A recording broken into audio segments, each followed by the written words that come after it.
Hello, everybody. Welcome to Beneath the Tide. Oh, In a way. Uh, you may recognize some of the characters in the overlay. One you will not recognize. Um, in this shape or form. But before we begin, Kate, is there anything you'd like to talk about? yeah. So if you want to support an independent artist, go check out my Redbubble for some pretty snazzy D&D stickers and like other phrases that are on stickers. For example, hydrate, don't dehydrate in 3 different styles. Remember to drink your water, people. Even if it's cooling down, drink your water. Hydrate or dehydrate. Or certified silly goose for when you just want to be a little bit silly. It's a fun time. Also, my signature catchphrase that I don't think I've ever really said on the channel, but I say all the time outside of work: have fun, be safe, and I hope you see a dog. Yeah. Hell yeah, man. I don't have a catchphrase. So, yeah. Links to all that will be in the description and whatnot. This is most likely the penultimate episode of this campaign. We'll see how it goes, though. It could be the final episode. Well, it wouldn't be the final episode because we're not really. It's not really about these guys. But yeah, penultimate. And then next week will be the finale, and then the week after that will be a fun little waffle thing. Waffle experience. The Waffle Shack, and then Semi-original, powered by the Apocalypse system. and then we'll be doing a session 0 for next campaign, and then I believe a 2-parter mini little game playing Dread. And you'll find out how to play Dread over Zoom without a Jenga tower, because we've done it before on the channel with people like 4 years ago. Oh yeah, So, I remember that. Check it out. That's on the channel somewhere too if you want to watch it and see what Dread's all about with dice and not a tower. Anyways, last we left off. When we last left the crew of the Void Maw, they had triumphed over Asmodeus, driving his forces out of Dawnbreak Cove, but that victory came at a cost. Ash, fully attuned to the cursed demon-fane trident, was bound to the Nine Hells to rule in place of the vanquished Archdevil. So you said cost like that was not his intended outcome? Hey, that's life. I keep saying that, so maybe that's my catchphrase. The rest of the party scattered, some by choice, others by fate. Noose, having consumed a cursed drink in the Feywild, was banished there, unable to return to the material plane for more than a few hours per year. Leah, cursed by their demonic ties to the fungal lich, was doomed to exist as a sentient demon-infused tree in the abyss. Of the original crew, only Eclipse and Ogden Boone remained. Eclipse took up her adopted father's mantle, leading the Acacia Grove, while Ogden Boone returned to Silgar to helm the Silgarian Archaeology Society. Archaeology Enthusiast Society, something like that. For 40 years, the group lived separate lives, occasionally a few of them reuniting to fend off threats, like Ogden and his new merry band of misfits delving into a tomb to look for treasures, and a couple members of the party reuniting to help the Fast and the Furious 6 years prior with the closing of a rift. But mostly you were all largely apart. Then, a mysterious gathering at a great tree in the Drakeward Desert set events into motion.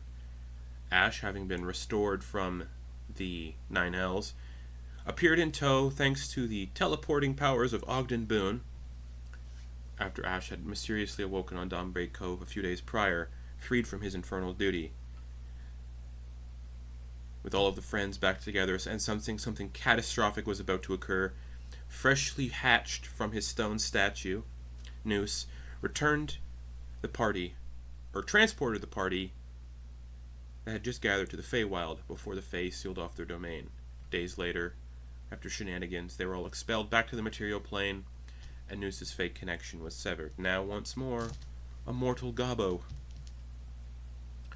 Leah, too, was released from her demonic prison in the abyss, and was swiftly gathered from the ruins of the continent of Esselvire, and from the depths of the former fungal lich's lair in the city below. With Noose's guidance, and the occasional spying on his conjured sprite Grin, the scattered members realized that something was afoot. You found your way to Red Dove Island, a haven now for pirates, under the cooperation of the Scarlet Banner, who now hunt down pirates who are a little less savory. While there, Monkfish returned the Voidmaw to the party to mark a reunion. Needing a crew, you all recruited those still willing to fight alongside you on Red Dove Island, mostly the crew that served Monkfish aboard the Voidmaw as a spice vessel, or a merchant ship, and as well as a striking human man now stationed in the Crow's Nest on lookout. And for the first time in 40 years, the Voidmaw sails once again. So, the ship departs from Red Dove Island, a notorious pirate haven now allied with Katrin Monsoza, the ruling head of the continent. These former outlaws now operate as bounty hunters, working with the Scarlet Banner to hunt down rogue pirates and eliminate them. Monkfish, now in his 60s, and retired as a spice merchant, had been on the island selling his goods. Upon noticing your arrival in a rather old and dilapidated vessel, he offered your old ship, the Voidmaw, a ship he claimed 40 years ago in exchange for sailing with you all one last time. It was here that crew members were recruited, including this striking, handsome human man, who immediately took up position in the Crow's Nest. And the rest of the crew consist of Monkfish's fellow spice trade workers. And as the ship sets sail, Monkfish quickly lowers, once you're a ways out, he quickly lowers the pristine white sails and replaces them with the ones he's kept safe all this time. The sails, black and purple, adorned with stars, and a grinning fanged maw billow now in the wind, while the ship's hull remains a deep, dark purple. And for some aboard, it feels like a wave of nostalgia. Seeing that his former captain, when he joined you all initially, has been restored from the Hells, Monkfish hands the helm over to Ash, and the ship changes course, guided by Noose, who senses his sprite Grin may be in need of help. Not long into this voyage. Yeah, actually, that's where we are. You're all just kind of sailing away from Red Dove Island at this point. Alright, somebody remind me, because I don't remember. Was I captain last? I know I was captain at some point, but I don't remember if I was captain last. We're I know all we were captains. We're all You were co-captains, right? Yes, You we're were all captain co-captains. first. You were the first captain, and then I Right. was captain when you got stolen by your ancestor. Yeah, And then I died, and Noose became captain. right. Yeah. Was Ogden Boone And ever then we all captain? Funny you should ask. I believe it was at my insistence that we diversify our captain portfolio, as it were, and everybody then had dominion, as it were, over their own task crew. I officially became the I took the nom de plume Mapton. I remember that, yes, very vividly, and I believe we had Noose was the captain of pranks, and Eclipse, you were the captain of initiation. Initiation, very good. Yes, How do you all new- remember this? and I believe Ash became captain of small boats, captain of muscular attacks, captain of I want to say lyrical dance or something else. Very exotic, very erotic, very sensual. But yes, that was, I believe, everyone's captaincies as they Wait. were. What was Leah's? Captain of Forgiveness.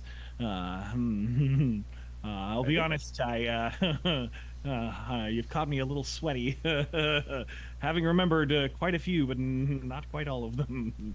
Oh yeah, brother.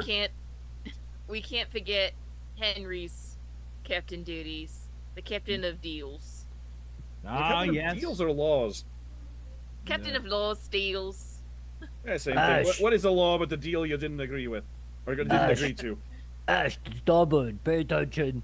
I'm paying attention. I'm just wondering if I am. He handed it to me. He was like, "Here you go, Captain." I was trying to make sure I had the chain of command right. You're I forgot. drifting. You're drifting. We gotta get all back right, on all right. You know what? I haven't steered in about 4 decades, so forgive me if I'm a little rusty. You want to Well, come I'm up here and try the pointing. wheel? I'm pointing exactly where we need to go. I know. It's just it's old. All right. It's a little wiggly. Steering's a little loose, monkfish. Oh, you got it. Let's get in there. Oh yeah. Oh, just about. Yep, there it is. Monkfish is like sitting on like a crate, has his pipe out, smoking what you'd always smoke. Lots of catnip. That's right. This hairless, Yeah. this hairless tabaxi dressed like a spice merchant now, like flowing loose clothing. He's just smoking on this edge of the ship or on one of these crates. And then you can see your newly recruited member up in the crow's nest, who's not given their name yet, but when they look up to see the individual who now sits in the crow's nest, what do they see? This person is human male. It's an odd. So describe in my mind the crow's nest. Is it an open plank or is it like a bowl? Like It's like a situation where bowl. So they're on the edge, like standing, like on the very like seam of the railing, if you will. And one hand is kind of like casually leaning up against where the mast kind of continues up and leans, and it's looking out. They have, like described, he's very handsome human male. This blonde, like sandy blonde hair is just blowing in the breeze underneath this tricorn hat that is, all of it is very embellished. It's red in colors but trimmed in like bright gold, and it just, they appear like they're dressing the part, if that makes sense. The way that it fits, it doesn't seem like it fits perfect, or they don't seem 100% comfortable in the clothes. As you can see, every so often they kind of give a little twitch to like shift a little bit of their overcoat, but they're probably dressed how you would imagine maybe like a captain of a ship to dress. It's the most to the nines, if you will. They would have seen like a satchel that they would have carried up, and in that satchel there is like these like braided like golden yellow like, you're not even sure, it looks like chew sticks almost, and that's exactly what they're doing. They're chewing on this braided, if anybody knows what hay looks like, it is braided hay that they are just casually chewing on until it kind of whittles down, and they're not eating it, they're just kind of spitting it and then tossing the end of it overboard. Their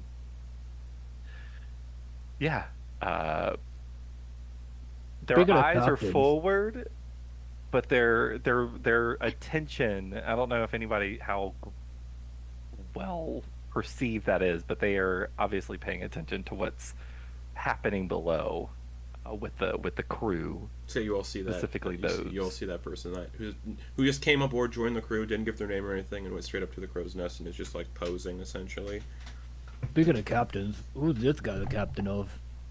Well, remember, not everyone was a captain, right? It was just us that were the captains. Like, I'm Yeah. pretty sure was York's Nice a captain of something? Did you I don't see think what that guy was Yogsness wearing is- though? He obviously thinks he's a captain. All right, but a hat does not a captain make, right? Like, I mean, I Yeah, I don't know. We all had some pretty groovy hats. Oh, speaking of Monkfish, we'll be right back. The Monkfish goes below deck. There's no way. I'm gonna. Hats. There's no way.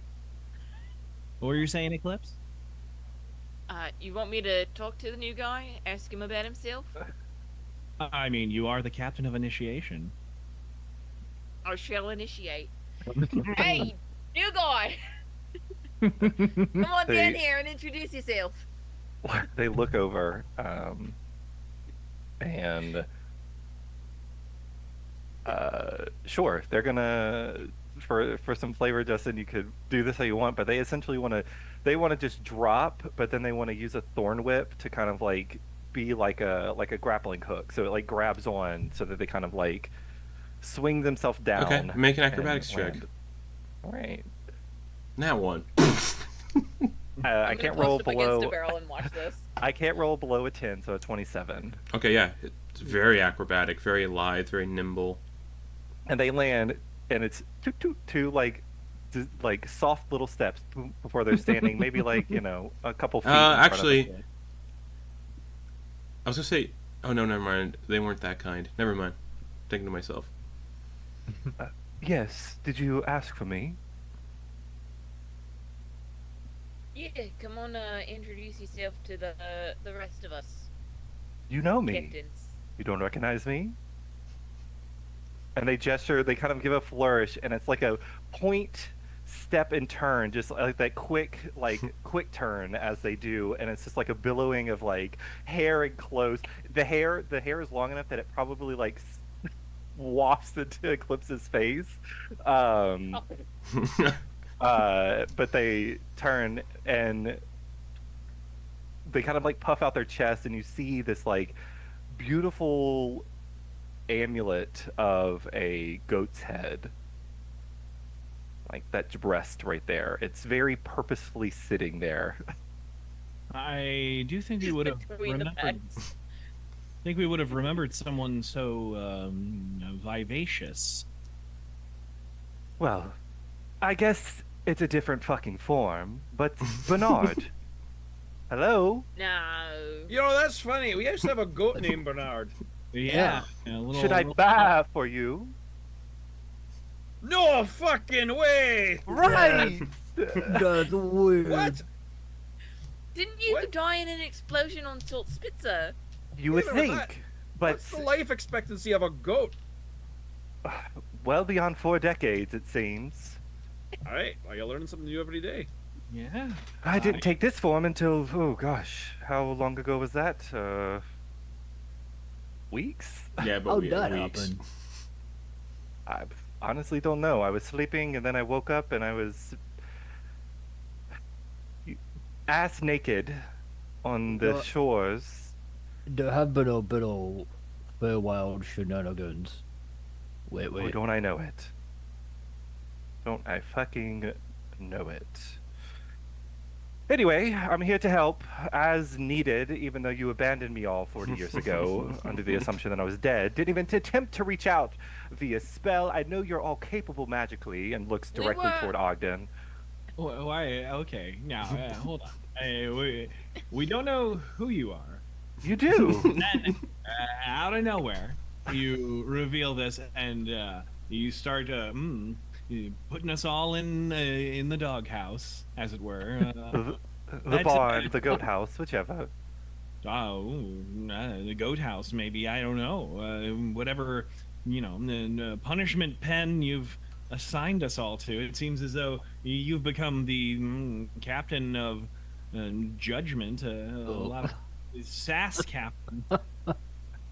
So, the shoe fucking fits. And he stomps a heel down. Ooh, clip, clop.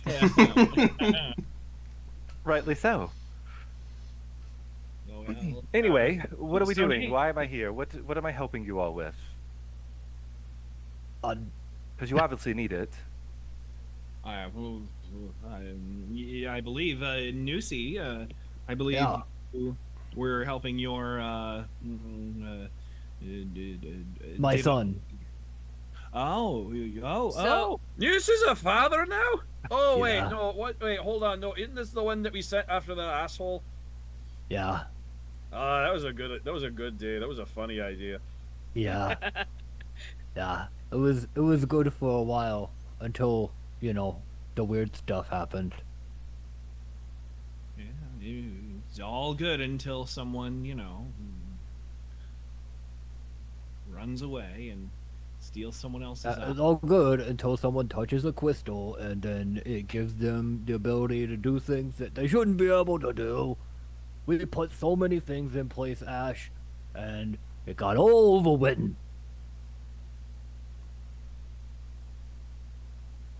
So many fail safes. It's a Oh. shame it is.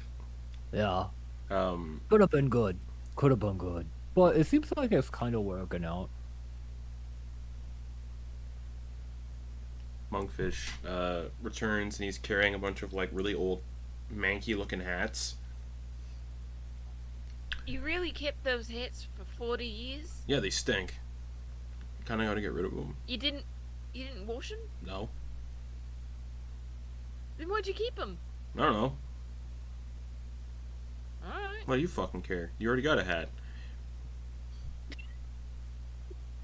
Yeah, but I take care of my hair. I also made this. He pulls like a powdered wig of like white hair. Made this from Henry. What, you meant from Henry? I knew he was growing his hair out before he expired, but Who wants it? I think we Tosses should it to keep Noose. Yeah, it seems right. Ah, It's like powdered. It's like a powdered wig made from Henry's old hair. Oh, God. Like shaped like his hair, like the pulled back into like Yeah. the ponytail. Mhm.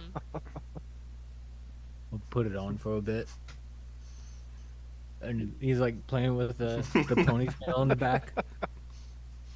This is weird. It's a little itchy. I made myself dizzy.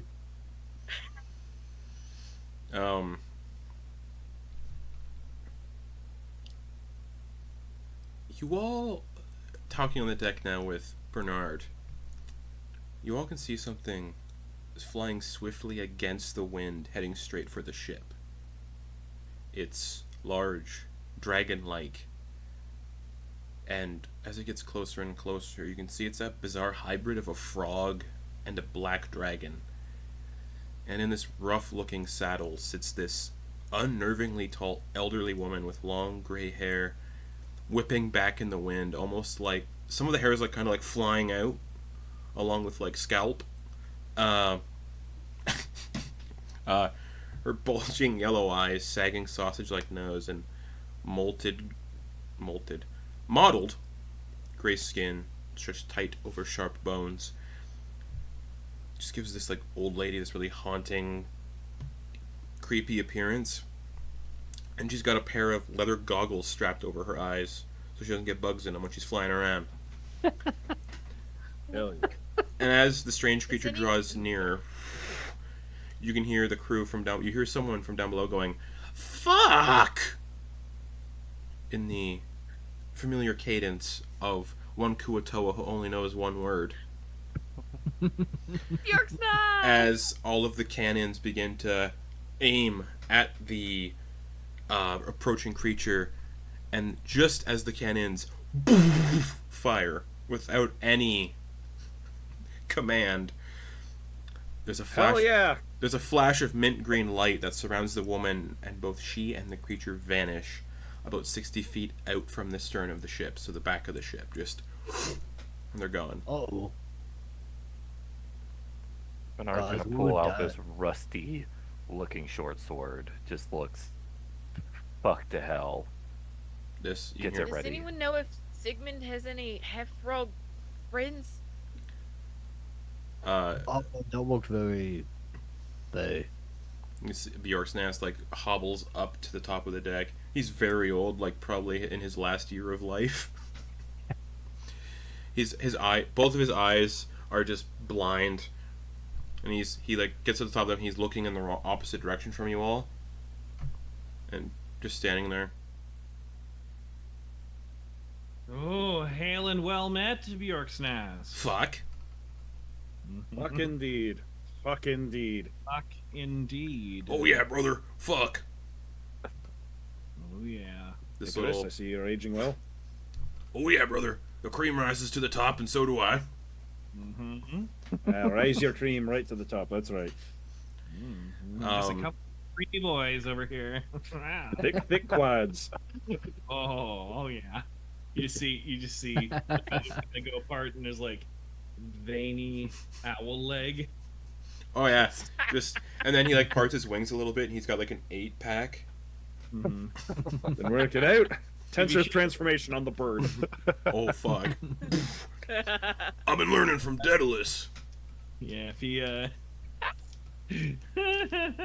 if he shakes his tail feather, you'll see a dump truck. He like lifts his tail feathers up, and yeah, Icarus is packing cake. Yeah. Hell yeah, brother. Suddenly, a member of the crew bolts out from the lower deck, sprinting, covered in like a cold sweat. There's a ghost. There's a ghost in the spices. There's a fucking ghost in the spices. And he grabs like he grabs the closest person, Not who's another. gonna be Bernard. Grabs Bernard, starts shaking Bernard. There's a ghost. Oh, And- you've been getting into the spices there, pal? No.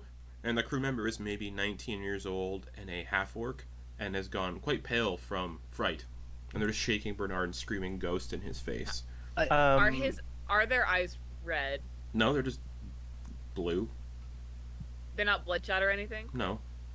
Okay. Alright, guys, I'll go take care of this.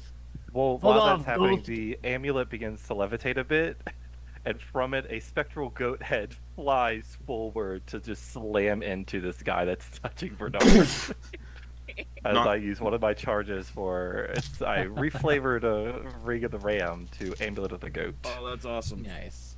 So it's technically it's a ranged attack, so it's going to be at disadvantage. You know what? I'm a steady aim it. Okay. Like a straight roll. Dirty 20 to hit. Oh yeah, poof, knocked unconscious. Now 16 Oh yeah. force damage, and he gets blasted. And he dusts straightens his jacket. Bernard, you may be captain of SAS, but we do not know very very bad.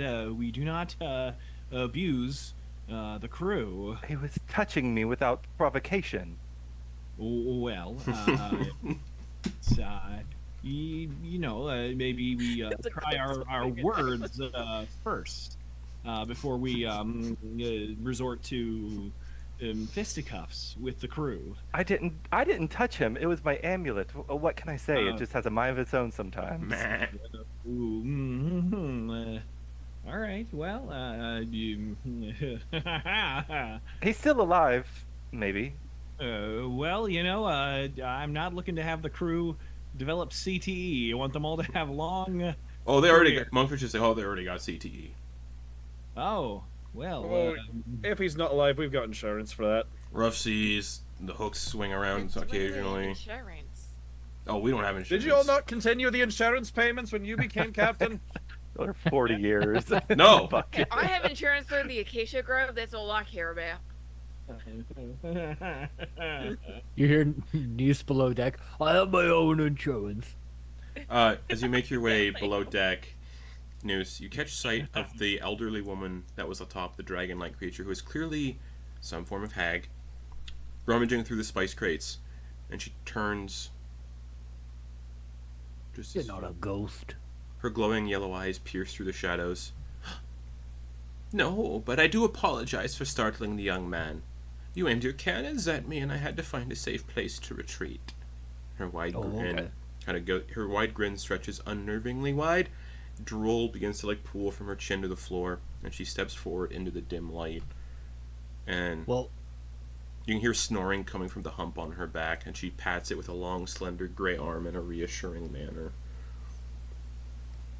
alright, well, go ahead and join us on deck. I'll show you the way. Gladly. And she holds out a hand. Oh, yeah, here. It's And It's he's, like, gentlemanly got him to above his head. escort a lady. Yeah, there you go. And he'll hold up his hand like this. And she Or takes is it. Like, put it on. She takes it, and she's really clammy. Well, you're just about as clammy as me. Oh, wait, I'm let's go. always quite moist. And she leads you, or you lead. This. So you all see Noose lead this horrifying old woman, still wearing goggles, to the top of the deck, out from the underdeck. False alarm, it's not a ghost. I'm steampunk. She says. She looks at you all. Ogden Boone making fun of her. No, it's Look at me, I'm the thing- steampunk. The thing about me is like that makes me think like so Studio Ghibli. Oh, Like, absolutely. Oh yeah, Like- yeah. She's very she's very Oh yeah, yeah. fun. Yeah. So she's escorted to the upper deck. You can see the goggles. She's escorted to upper deck us. Yeah. She lifts the pair of goggles, and you can see they're fashioned from skin. Like the leather is just humanoid skin. Like you can see like the occasional like ear and lip. Oh. Lifts You them didn't even, off. Didn't even trim those up, huh? All right. There's like a couple hairs sticking out of one of the ears. She like, There's a whole expanse of back you could have used that's just Oh. perfectly smooth. I have lots. I have enough back to go around. Oh, baby got back. Ooh. Well, She like Horrifying she statement. gestures to the hump on her back that's snoring. yeah, guys, it's all about aesthetics. You wouldn't understand. Of course. Oh, she looks at like what Noose is wearing, and then just hands you the goggles. Ooh, this Yes. is great. There's definitely a human ear sticking out on one side with a couple hairs poking out. Choo choo. Yeah, just Noose is about to there. be. As you tickle the ear, it kind of shrivels in a little bit. Whoa. Oh my god. Careful, it's shy. That's certainly one way to tighten the goggles. And yeah, they tighten. That's how they tighten. I am Gothel, I believe I've heard of you. though my dearest, most tender of friends call me Anti-Gothel. I am a friend of the former Archmaw's child. And with a snap of her fingers, she conjures this fleeting illusion of a sprite, which flits around the top of the boat before bursting into a shower of colorful sparks. And some of you, I don't remember who it would be exactly, would recognize this sprite as one of many that Noose conjured in a tavern 6 years prior. This sprite requires His name's Grin. Oh, of course. I love him so much I tend to tickle his belly when I see him. Requires your aid in a matter that could spell the end of everything, should it fail. And if I recall, you all have experience with that sort of thing. And she kind of giggles a little bit, and then puts something in her pocket that she was holding in her hand. And kind of just looks at you all. Wait, so what are you here for? To escort you. Oh, we were like on our way there. So what are you thinking? I'm helping. I can get you there in a more fun. You'll still stay on your ship, but I'm going to get you there a little quicker. Well, chop. The nephew I just heard that I had is in danger, so post haste. She looks towards Ash. Oh. Now, who is this delectable morsel? You have a hint of. She gets in real close, and her like sausage-like nose kind of like droops on the top of your head, Oh. and she Ash's the top of Ash's head is going to just sink down and go concave to get away from her nose. You smell of Lionel. That's not the smell people have been associating with me lately, but alright, who's Lionel? Lionel Montsosa. Interesting. Do I? I turned him into a teddy bear. Literally or metaphorically? Both. Yes. Fascinating. Yeah. And then you would recall when you awoke, there was this weird teddy bear for like a couple hours at your house before he was gone, and it was a very elderly old man who then died. Well, I've been needing it. I'll just pull one off the old family tree. Speaking of which, I do have a tree to talk to soon as well. To introduce myself, though, my name is Ashmont Souza, former ruler of Hell. The Ash Heart. Yeah, that's me. I could have used a friend like you. Maybe I still can. What are the rest Back of on my throne. Is that what you want? I do miss it. We'll talk. Our hungry guy. Yes. We can most certainly talk. All right. We have the former Archma, the man who was once a goat, abandoned, alone.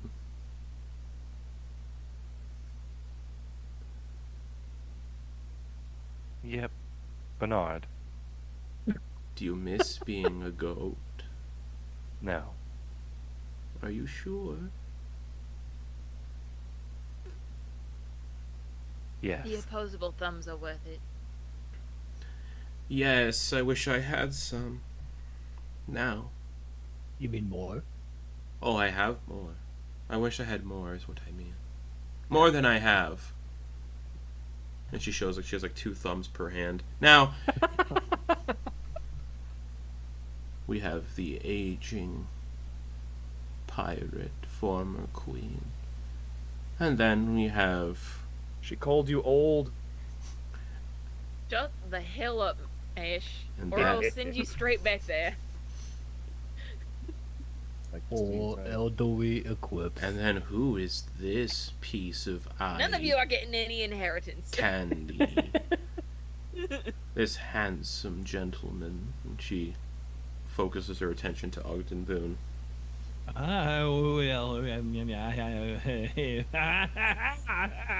Okay. Sorry, lady. He's married to his work. I already tried that. You know me. He points to several just rings very shakily. You have a scent of divination about you. What does divination smell like? Oh, wouldn't you like to know? Yes, that's why I asked. Ambergris. And sandalwood. Alright, we can all make up words. Guys, nostalgia and adventure. And speaking Those of both of aren't those smells. things, I can make Well- anything a smell. Weird magic powers I have. Oh, I have more powers than anyone will ever know. Are we sure this is actually like a powerful person, not just a crazy lady that found her way onto the boat? She snaps her It could finger. be You wanna both. risk it, She snaps her fingers, and Ash turns into a toad. No saving throw. See? No saving throw at all. Just That's what I thought, Alright. Ash. is Captain of Initiation. I'm gonna say we risk it and not find out. and then He's she, just gonna pick up Ash and Oh. put him on his head. On top of the powdered wig. Yeah.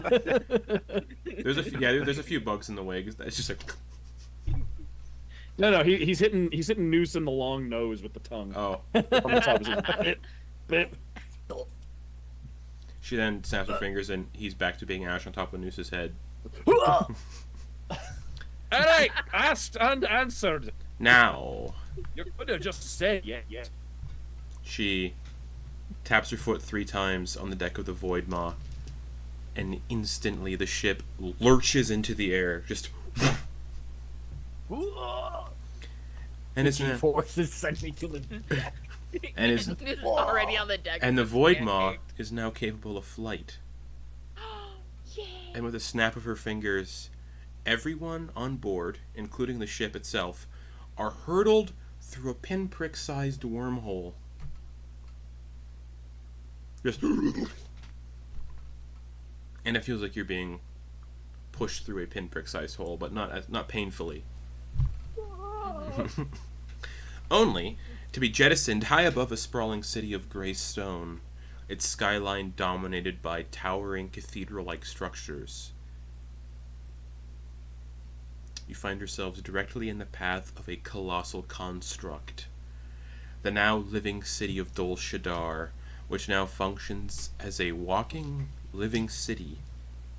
Most of you, except for Noose, who wasn't there before, recognize this place as the site where you all once slew a shadow dragon.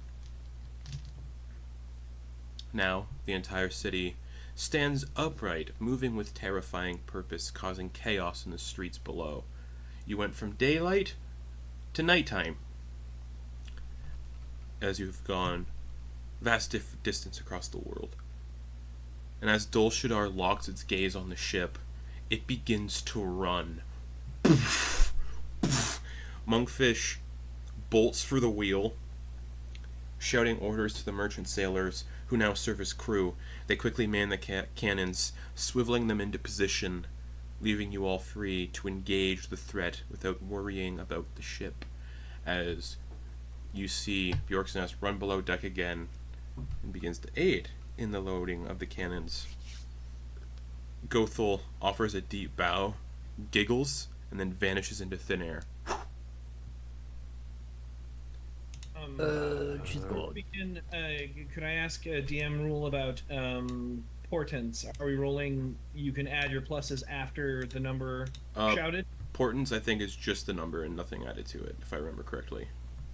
Okay. We ruled it. I ruled it. It was ruled wrong all last campaign, and it was like. Got you. Then we will rule it like that. That it's the number. I just rolled 3 portents. Okay.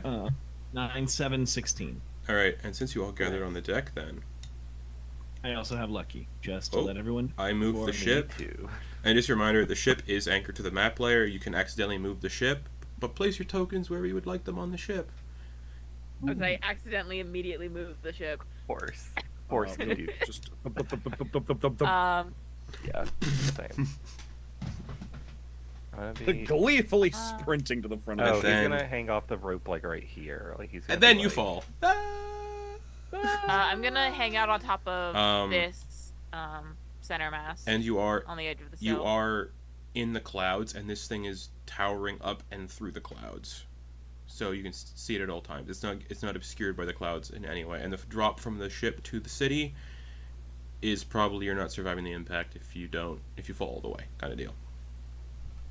But hey, all these people came through a portal, so I've got a lot of hit points. all right, everyone's positioned. Everybody, Sorry. roll initiative.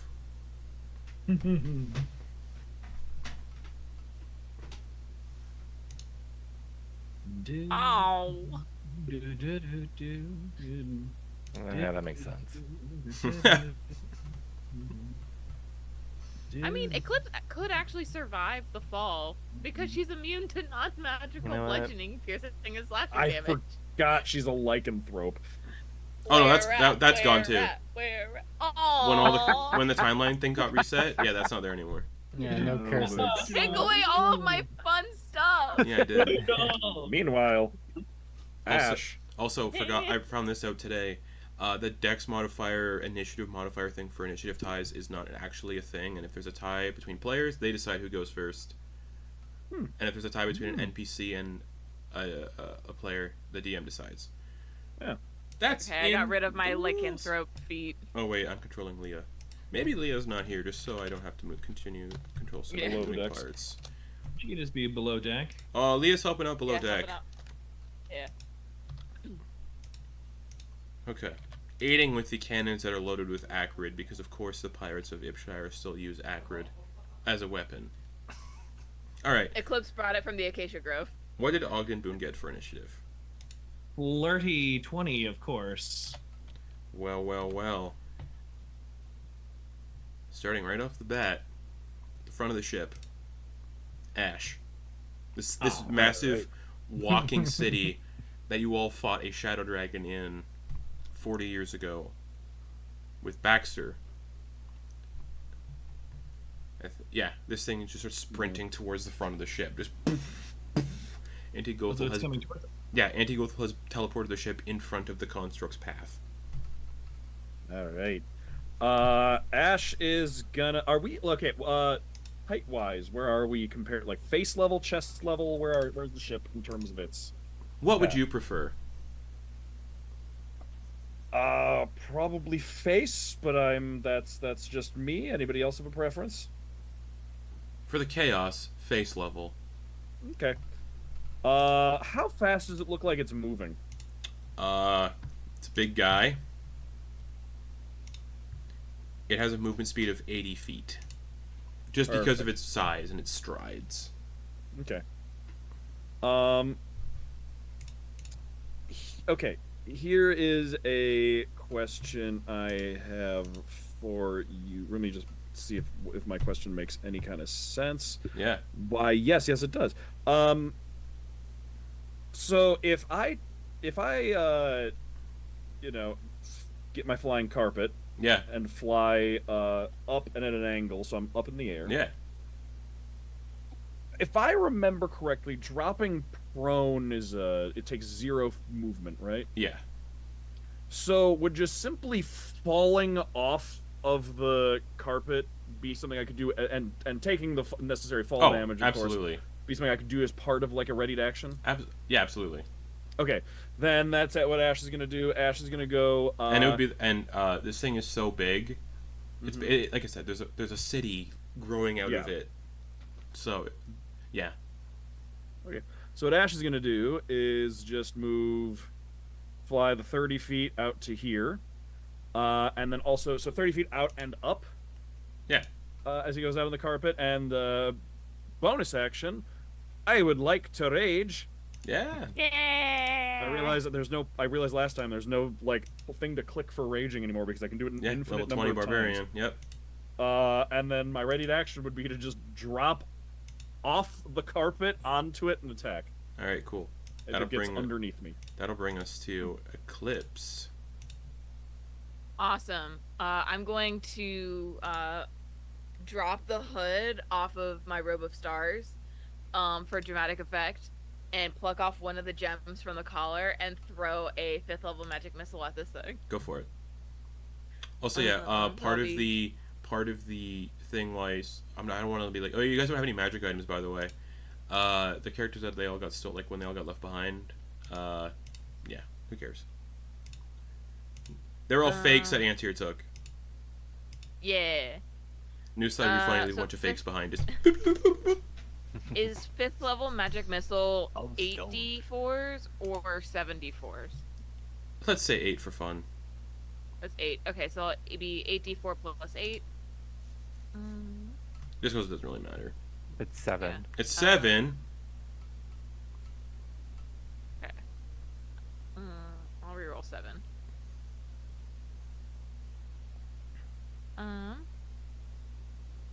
It was the same number. Hell yeah. 18. 18 plus 8 is 26 Yeah. points of force damage. They just hit into the. Yeah. Shatter some like the stained glass windows that cover its form. And then is Ash within 60 feet of me still? Yes. Just within 60 feet. Yeah. I'm gonna give Ash a bardic inspiration.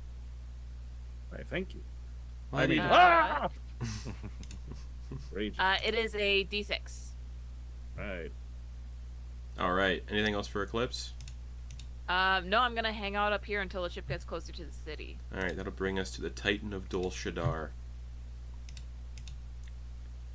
With its 80-foot move speed.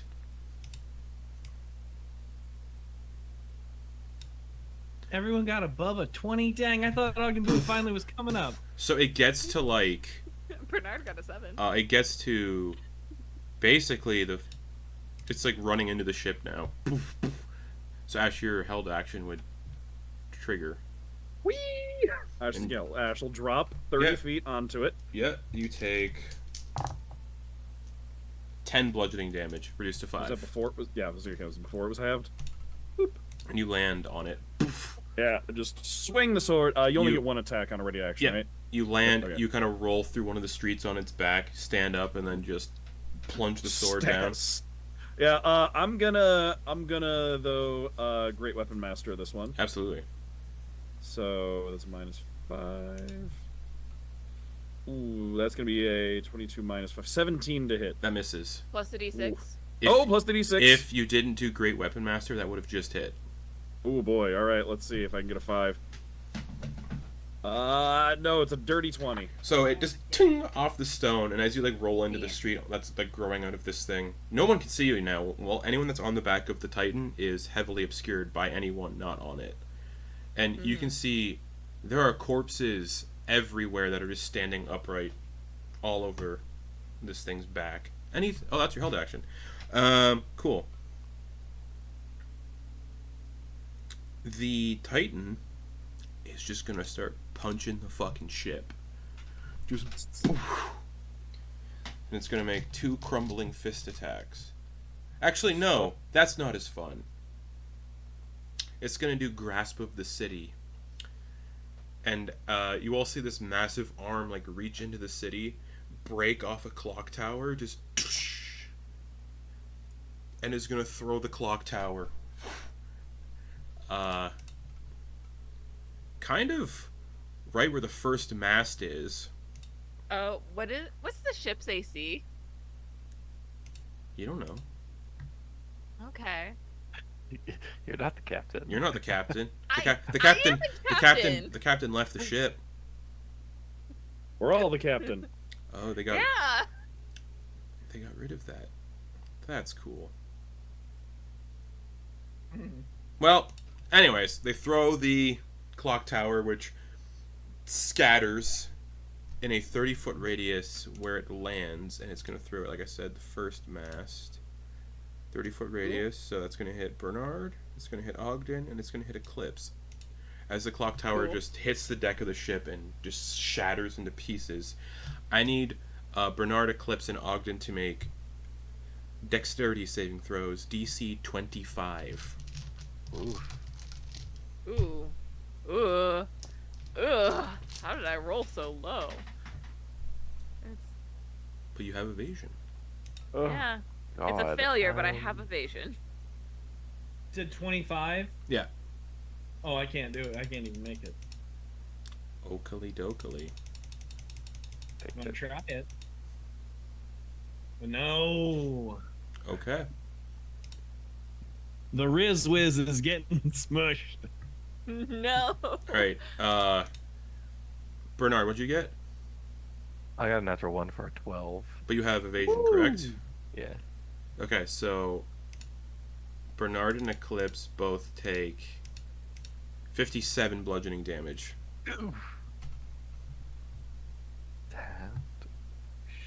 And Ogden Boone, are you okay? and both of you are thrown backwards 15 feet. But based on I'm gonna cast the force of the impact, it doesn't. You get thrown backwards. So you go. Bernard just goes to there, and Eclipse just goes to there. Okay. I'm gonna cast Featherfall on the two of us so we don't take full damage. Okay. Bard. Ogden, you take 114 bludgeoning damage. Jeez. He's just a little guy. He's just a little guy. And the three of you Oh boy. knocked prone from the impact. So you're going to get thrown back 15 as well. I can't If see them Ogden either, would can take, And I would also include Ogden Boone in the Featherfall absolutely. as well. And yeah, the three of you are also knocked prone, and the ship takes a fuck ton of damage from the building hitting it. Just However, that's its only action because it did that, but it does not recharge that ability, so it cannot do that again for a bit. Till it finds another clock tower. Ogden Boone, you're up. You and Icarus are up.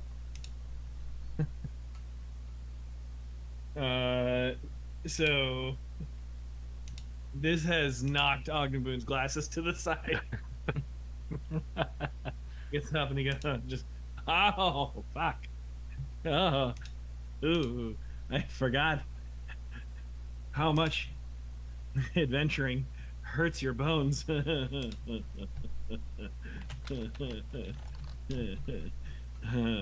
No more. And he like bangs a finger, casts erratic displacement, Oh, which makes his arms go where his legs go, and his legs go where his arms go. because he is technically a golem, he has immutable form, so the spell fails as it cannot alter his form.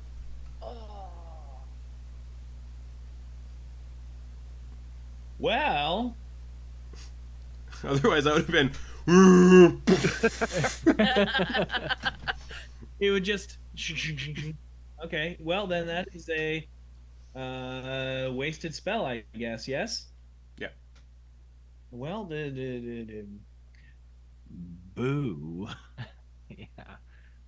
Also, That's Ash, a- its body counts as difficult terrain while you're on it. Okay. Okay, well, give me a second. All right. See what bonus actions I have. Oh, Christ.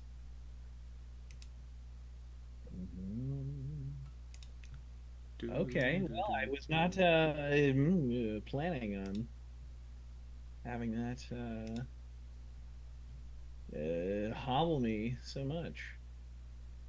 I was expecting him to get hobbled. That's a real how do you do, as they say. Oh boy. Not a lot of bonus spells in these wizards these days. No. No? Alright, well then I'm just gonna use the bonus action of Your amulet has like a spell loaded into it, doesn't it? it does. Okay. It's not time yet. Yeah. Okay. Sorry. All right. Anything else, Rog? Mystery Mask could I, pull is for later. Ogden Boone staying prone, or are you getting up? I'm gonna get up and I'm gonna move you back 5 feet. Fuck you, telekinetic shove. I'm gonna shove him to the side. Okay. All right. Yeah. All right. Yeah, I still got it. Ah. Now, losing initiative ties. This is when the cannons fire and are loaded with acrid acrid. Jesus. Ooh, the Fuck. ash is And I'm on the city. gonna have each of you roll one of these cannon Uh-huh. attacks, just so everyone's not Okay. kind of just Yeah. waiting around kind of deal. So Ash, roll me a d20 and add 10 to it. This doesn't hit me. Oh yeah, Dirty 20. Right on. dirty 20 My past meteor storm. misses. Oh, dirty 20. Is that with plus 10 or Dirty 20. Okay. So that was with the plus 10, yeah. misses? Caleb, d20 plus 10 for the other one of the other cannons. This is Bjorksnass's cannon that's firing. Bjarksnaz. That's 14. That's plus 10. Mm-hmm. Okay. Eclipse, third cannon, d20 plus 10. Oh, that was almost a natural 18. It's a 15. Fuck. The cannons are all going sideways and not 3 of the forward. 6 cannons. Garrett, d20 plus 10. All right.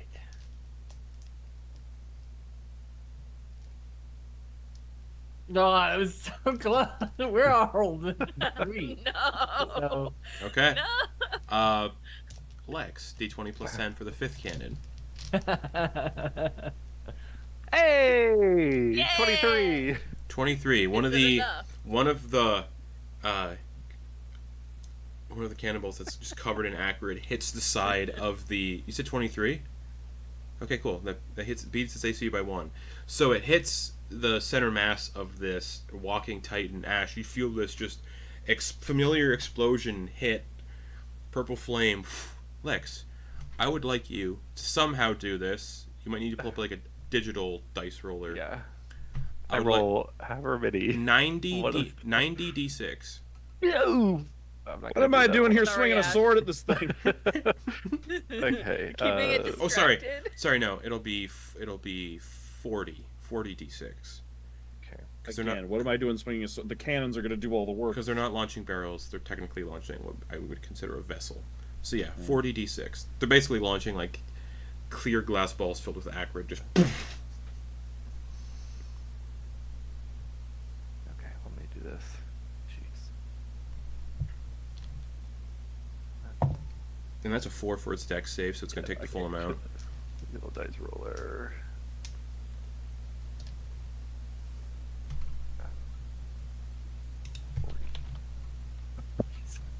Okay. Dice rolling needs would also work for this too in the Discord if anybody wants. If you want to. Oh yeah. Oh yeah, I'll just do that then. Roll 40. There's still one cannon left to go. 6. 145. And it fails, so. But Monkfish is steering the ship, so nope, the ship doesn't get engulfed in that blast. We're gonna say. Oh, he is. Okay. Okay. Yeah, so you have to like focus on like the shitty action economy it is to. That's steer why I vehicles. had Noose by the steering wheel. Oh, throw him somewhere else then. Yeah. Okay. I'll just put him a little because if I put him too far forward, he would have been hit by all the other stuff. So we'll just say he's right there. Cool. And then the last cannon, 15 to hit. All right. The below deck crew. Yeah, Leah's cannon. So the crew below deck are going to spend their next turns loading those cannons. Noose. Monkfish, Shoko around him. Oh yeah, the ship moves at initiative count 22. I don't know why he shouts that. Yeah. What does that mean? You hear from somewhere. Yeah, tokens might have to get like rearranged a little bit because they're not pinned to the ship, but you know where you are, kind of deal. I think you can click and drag and select multiple, can't you? I can. I didn't do that. Oh, okay. I'm just gonna attach him right now to the Void Maw. So the ship is, and then the ship's gonna actually stop. Get off the ship. Unselect. I did. I mean me. Unselect the ship. There we go. Oh, Don't forget that you can attach your token, so if you want to stay on the ship, you can. there we go. I got it. There you go. Excellent. Now 3 of the cannons are going to have advantage because they're actually facing it. Nice. Cool. Now yeah, that'll bring us to Noose. Oh, Ogden, that must have hurt. And he's gonna cast Heal on Ogden. Perfect. 70 hit points to Ogden. Boon.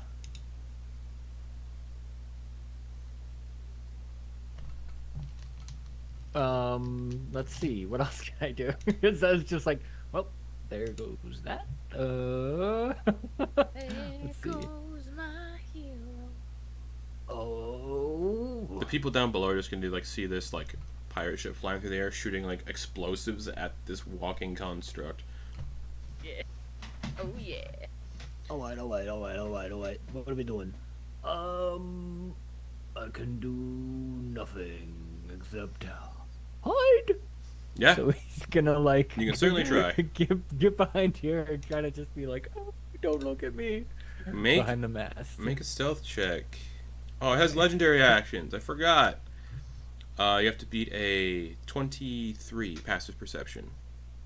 That's not happening. Big ol' city. All right, yeah. Behind the mast. Ooh. Now that I remembered. Legendary action. Yeah. There's a tower like kind of sticking out of its chest, and this party wouldn't recognize it as Caven Edryss' tower, but it is. And at the tip of the tower, where like the golden like hand like prong was, is this little like glowing mote of purple light as it shoots this beam of energy at the ship, and seeing where Noose went and where everyone's kind of clustered there. 30-foot radius. It's gonna go right here. Yep. Perfect.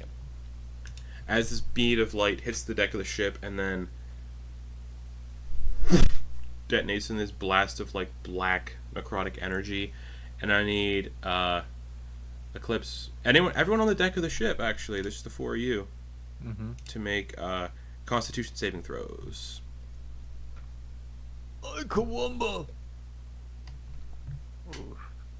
Woo! Natural 20 Oh shit. for a 23. Okay. All right. Bernard, what'd you get? Natural for a 21. Perfect. Sorry. Bernard, what'd you get? That works. I used a lucky, but I got a 17. 32 necrotic I damage. forgot. I have some luckies. I'm gonna remember that. Oh yeah, you do. Yep. Yeah, 32 necrotic damage to Bernard. Noose, what'd you get? 29. 29. This boy took a resilient feat. You take Gone. 16 necrotic damage. Ooh. Eclipse, what'd you get? 23. You just beat it by 1. 16 necrotic damage. Oh boy. I did really good on this roll too. Damn it. 21. 32 necrotic damage to Ogden Boone. Boo! Ogden's getting jolly stumped. Oh, the ship takes 32 necrotic damage, and it took the full amount of the clock tower hitting because it's siege shit. Yeah, the ship's Yeah, Not dude. doing good. What else? Are we... Hey, anything? That's Noose's end. Noose's turn. Bernard.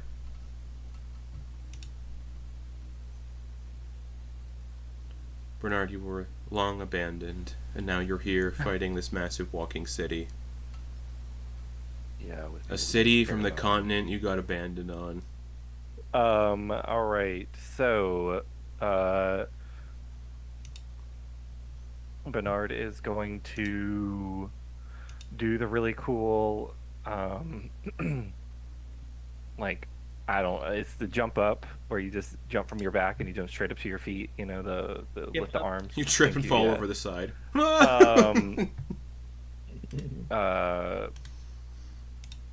Because I took because I have athlete that only cost me 5 feet to get from prone. 5 meat? So I still have 5 meat, 5 feet, and oh gosh, we're gonna oh shit. How tall is this mast here? Would you say, like, how tall would it be to get to this beam? I'd say it's like probably like 30 feet tall. Okay, cool. Oh, fuck it. All right, Bernard is not going to go to that one because it's too far. Instead, they're going to go 5, 10, 15, and they are going to climb this mast here Sure. to get to that point. So how tall would that one be, the middle one? A little taller, like 40. Okay. I will use a cunning action to dash to Yeah. get up there. And Kate, remind me, how long does Featherfall last? It's until you hit the ground. Shit. Well, I'm already on the ground. All right. Yep. I don't know if I'm going to be able to make that. Hey, just remember, everyone is alive when they go to fight Vecna, so I mean, if you want to wait for me, I'll jump with you and I can do Featherfall again. pack Ogden Boone into one of the cannons and shoot Ogden at this thing, you know. Put Ash in it. Should put Ash in a cannon and just. Yeah. Cover the number of feet equal to. Hey, probably's already over there though. Yeah, well. And then there's a lot of things that happen with each other, so let me double check this. I only need 5 feet. Of course I do. Fucking hell. Ash is on this thing while the ship and his friends are shooting acrid at the construct that he's fighting on. Okay, I'm thing gonna is, try something. Bernard probably could have made that jump as a goat. Mm-hmm. Probably, yeah. That's why I took a lot of things that were like goat-like, because I don't use any movement speed when I climb, so I can climb and it doesn't. It all part. It's like it doesn't cool. cost me anything Nice. extra.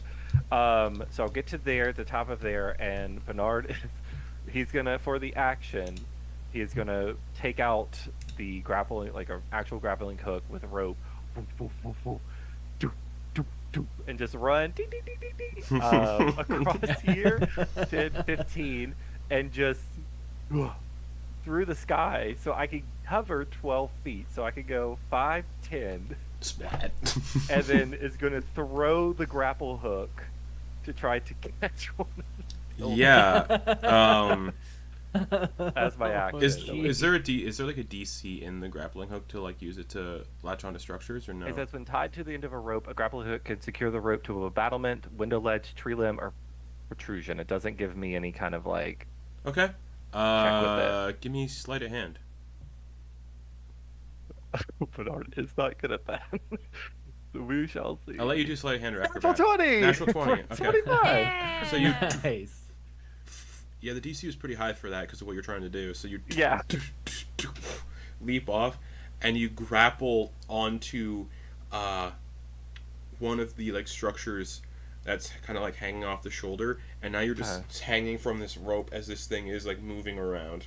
You're like, the rope's 50 feet, so you're like 50 feet down before you're on this thing. Okay, then I am going to. So I'm gonna do my math here. So, I'm gonna put you like. I have 40 right feet here. of movement. So I used 5 feet to get up, so they give me 35. I ran 15 feet. God, do math. And then I dashed, which brought me up to 40 plus 35 is what, 75? Yeah. And I went 5, 10, 15. Minus the 40. Jeez. So I have an extra 30 feet-ish of movement. So I'm just... All he's going to go up... Bernard is going to climb up about another... Because I don't use movement speed to climb. No. Extra movement speed. I'm going to climb up about 15 feet, and I'm going to wrap the rope around my arm as I'm going up. So I'm, like, secured. So it's not, like, just relying on my hands. It's, like... It's kind of binding me up a little bit. So, you all see Bernard just leap off the ship and grapple onto this thing. Oh, he would have been like a... And, like, off to the others, like... It would have been so amazing if you missed and did that. And that was the end of fucking Bernard.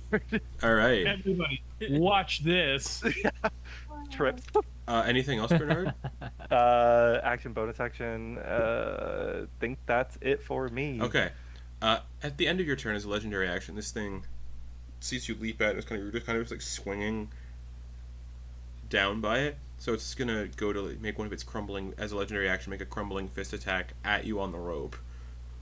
Just shit. like you're a pinata. Okay. This is interesting. I'm gonna use as a reaction the Fool's short sword. Yeah. One of is going to kind of displace Bernard for a moment. I need the construct to make a intelligence saving throw of 15. Okay. 14. On the failed save, the attack it said targets another creature of your choice that is within the attacker's reach. Uh-oh. Can I just go for like one of the buildings below? Like, can it? Yeah, absolutely. Like it swings too. So it goes to down. hit you, and it kind of stumbles a little bit and steps on a building and just crushes an orphanage. And then, You have to remember, Bernard's a fucking goat. He don't give a shit. also, all the people Fuck have them been kids. evacuated to safer Yeah, anyone areas. that's underneath this thing still at all and within its reach, like, And also, the hell are you doing here? So Bernard, from this rope down below, you can see undead like just everywhere in the city swarming around too. Oh, good. And then so seeing probably you, killed some of those. seeing you as like this delectable little morsel. Some of the A little pinata. some of the undead that are perched on buildings start to like look up at you. The ones that can fly. Fuck. Below directly is like the cannons aren't working, and they're gonna cast a 9th level call lightning. Oh. Nice. Yeah. Actually, yeah. Let's do that. So storm clouds begin to like. Well, you're all in the clouds, so the clouds you're in form into storm clouds. Ash, you can feel static in the air as lightning begins to like that feels swirl. familiar. The storm begins to roll around you. The deck save 7 because it has no bonuses to that because it is a big walking fucking city. The fact that it even has just a flat dex is amazing. 45 lightning damage, just Damn. And that's concentration. So I think they can do that as an action on each of their turns. So, Yep. boom!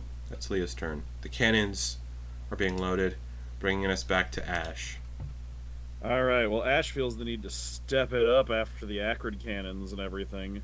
So I've got a very fun turn in mind for Ash. Perfect. Nice. Can Ash can just generally hear the direction the ship is in, right? You can also see it too. Oh, okay. I didn't know if I could see out. People and just they can't see. in. They just can't really see you. Yeah. Oh, okay. Just because there's just so much shit around Yeah. me that like it's impossible to like pick me out from Yeah. all of it. Oh, okay. So I'm not blocked. I'm just like where's Waldo. Basically, yeah. Okay, cool.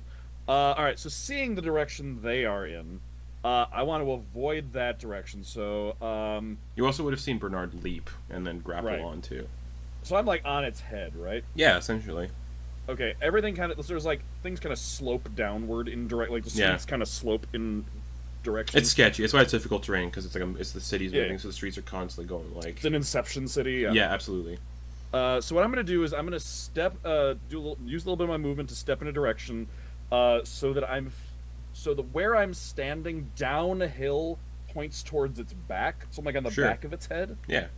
because Ash is going to say, hey city, it's wonderful that you're able to bring some sightseeing to me, so I'm gonna bring some sightseeing to you. This is where I used to be in charge of.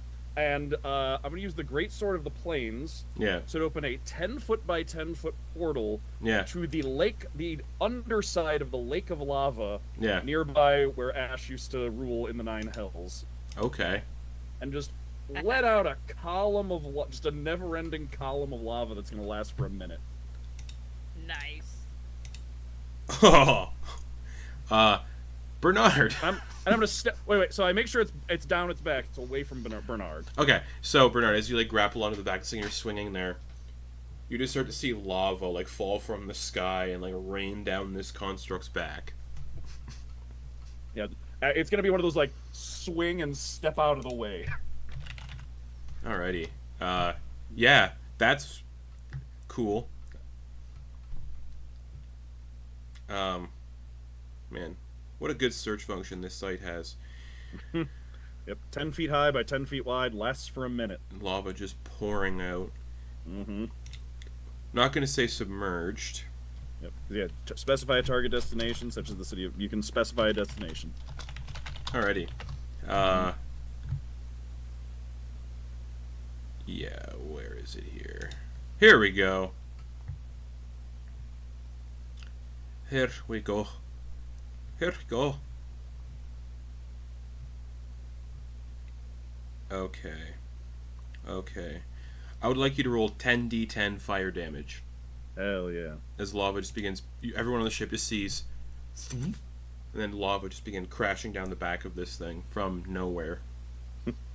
Somewhere between the buildings, lava. There's the water spigot the lava spigot got turned on. All right, that's gonna be. Ooh. Still spinning. There we go. 56 fire damage. Hell yeah. The city is looking quite hurt. Which I did not expect to happen this quickly. So, I think the acrid explosion kind of helped with that. Yeah. And only one cannon hit too. yeah, the lightning, this lava's doing a number, so... Anything else? I think I technically need to re-rage as my bonus action because Sure. Oh no, I did attack last turn, but I'll just re-up the rage with my bonus action because I'm not doing anything else. Alrighty. End of your turn. It doesn't have any more legendary actions because it burned all 3 points to do those two. Bringing us to Eclipse. Okay. Watching the chaos unfold. As lava also rains down into the city. You gonna shoot some crossbow bolts at that? I don't have a crossbow bolt. I do have a pistol. Oh, okay. So I'm gonna flintlock follow. pistol. I have a +1 pistol. It's like Tom Hanks at the end of Saving Private Ryan trying to shoot the tank with his pistol. Yeah, for real.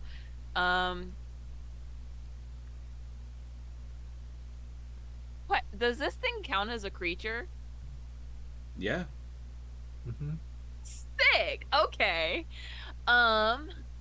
I'm going to follow Bernard's path and use boy. my climb up this mast. I'm not gonna run off.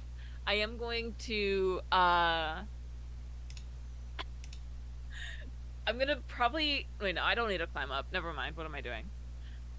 Just jump off. I was going to, and then I was like, wait a minute. Okay, cool. I'm just gonna run to the edge of the ship. Yeah. And then I'm gonna try to flirt with the city using my panache ability. Yeah. I don't know if it'll work. As an action, I can make a persuasion check contested by a creature's insight. Mm-hmm. It has advantage, but if it fails, the creature will have disadvantage on attack rolls and can't make opportunity attacks against targets other than me for a minute. Does it specify anything about the charmed condition? That sounds like you're trying to charm something. If it isn't hostile, it's charmed by me. Oh, cool. So what do you say? So, so just gonna say, hey, over here, you big lug. Mostly just trying to draw its attention away from everyone else. It's immune to the charmed condition. Well, if it isn't hostile, it is hostile, so Yeah. it's not a charm condition. But the rest of the if it's not in the way, let me get the full thing. The If I snippets succeed aren't the check, the super creature. Yeah, if I succeed on the check and the creature is hostile to me, it has disadvantage against rolls. Again, on attack rolls against targets other than me, and can't make opportunity attacks against targets other than me. This effect lasts for a minute or until one of us attacks it again. If I succeed on the attack on the check and the creature isn't hostile to me, it's charmed. So because it's hostile, it's not a charm effect. It's just I'm pulling focus. Okay. Basically. And Yeah. it needs to make an insight check. Insight check versus my persuasion. 2. Well, it's a natural 8 plus 17 for a 25. Okay. Nice. It focuses on you yelling at it. And then I'm going. Why you gonna looking at the ship? And then I'm going to jump off the ship Oh, and cast Featherfall on myself. you will be falling for quite a while. You are in the clouds. Featherfall lasts a minute. It'll run out before you. It'll run out before you hit the bottom. I got multiple castings of it. Okay. So you get knocked out So of the Eclipse, fucking Eclipse leaps off the ship. We're She gods. Eclipse beckons it over, and then as it starts to We're look over and basically approach, gods. leaps off the ship. As it's gently floating down like a pinata. Yes. Yeah, perfect. That'll bring us to the Titan. Oh my god. Look at me! Look at me! Get away from the ship! Look at me! Look at me! So yeah, you're both are under there somewhere. Hey, Eclipse didn't do anything inside the beast. So Yeah. who knows if she even makes it out of It's this gonna part. it's just gonna like see you falling like this, Yeah. Look at and it's just gonna. yeah. Fucking dick. We need to switch animation styles into anime just to show how This is like rocked Eclipse gets just going It flying hit. through buildings. this Yeah, is it's like that delayed this is hit where it Dragon Ball stops style. and then it. Yeah. Okay. First of all, the fist comes in and it's bigger than Eclipse, and, Yeah. and then just zoom out shot where it's just like you see buildings with just like Clouds, you just see the clouds impacts. displaced. Oh, clouds Yeah, are you just see, like, displacing. lines. Eclipse. Everything turns into cubes. Does a 37 hit? Silvery barbs. How many of your characters have that spell? All of them. 20, Kenna doesn't have silvery barbs. 26. Yeah, that'll hit. I'm gonna give advantage to whoever's still within 60 feet of me at this point. Sure. Is anybody? So the first hit. I think Bernard is still within 60 feet of Sure. me. You can see Bernard. For Yeah. the moment before you're rocked by this like Before block I size am this city disintegrated again. block sized fist. You take on the first punch 43 bludgeoning damage. Uh-huh. Man, I wish I was immune still. Second punch, because this is gonna go poof, And then as Wait, Uh-huh. does she stay there? Oh, Because there's- it seems like after that hold first on. punch, Yeah. she just Hold on. Am Hold I on. still in range? hold on.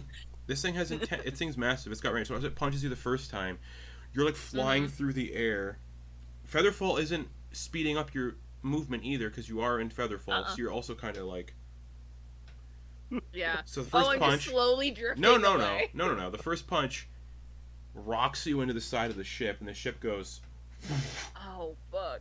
Like the ship tilts to the side level, so everyone kind of stumbles on the deck of the ship a little bit. Did I not immediately drop 60 feet? No, at the end of the round? because you're feather falling. But you fall at a rate of 60 feet per round. That's rough. So you get punched into the side of the ship. Okay, cool. I get punched through the ship. The second attack, as you hit the side of the ship, the second fist is going to come while you're pushed, like while you're up against the, like leaving an impact crater in the side of the ship. The second fist is just going to come at you while you're on the side of the ship. The second hit is a natural 1. But the force from the first hit, this is all very slow-mo as this is happening, you are propelled Yeah. through the through the ship. to the other side. Cool. I'll take it. So you all see Eclipse just My God. rocket through the side of the ship. And now, you slowly begin to plummet. Mm-hmm. Yeah. Okay, cool. Cool. But now it has disadvantage on basically every other attack. Yeah. The ship's gonna take half the damage that you took from you getting sent through it. The hull just.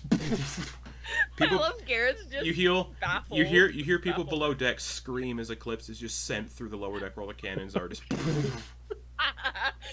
Bjork's is just like there's a slow-mo effect of me and Bjork's just making eye contact as I'm blasted through the other He side. just moves the acrid out of your path. Oh yeah. Yeah, you all see Eclipse rocket out the other side of the ship as the ship lilts precariously to one side. Just making the hang loose sign in your bruised cat body as it breaks through the And because it's starting its turn being affected by lava, Ash, I would like you to roll me 10d10. Hell yeah. Because that is how lava damage works. Mm-hmm. Woo! I love that sound. 51 fire damage. That's the exact average, isn't it? It might be. Or no. Roughly, yeah. Yeah, Roughly. Pretty little close. roughly, yeah.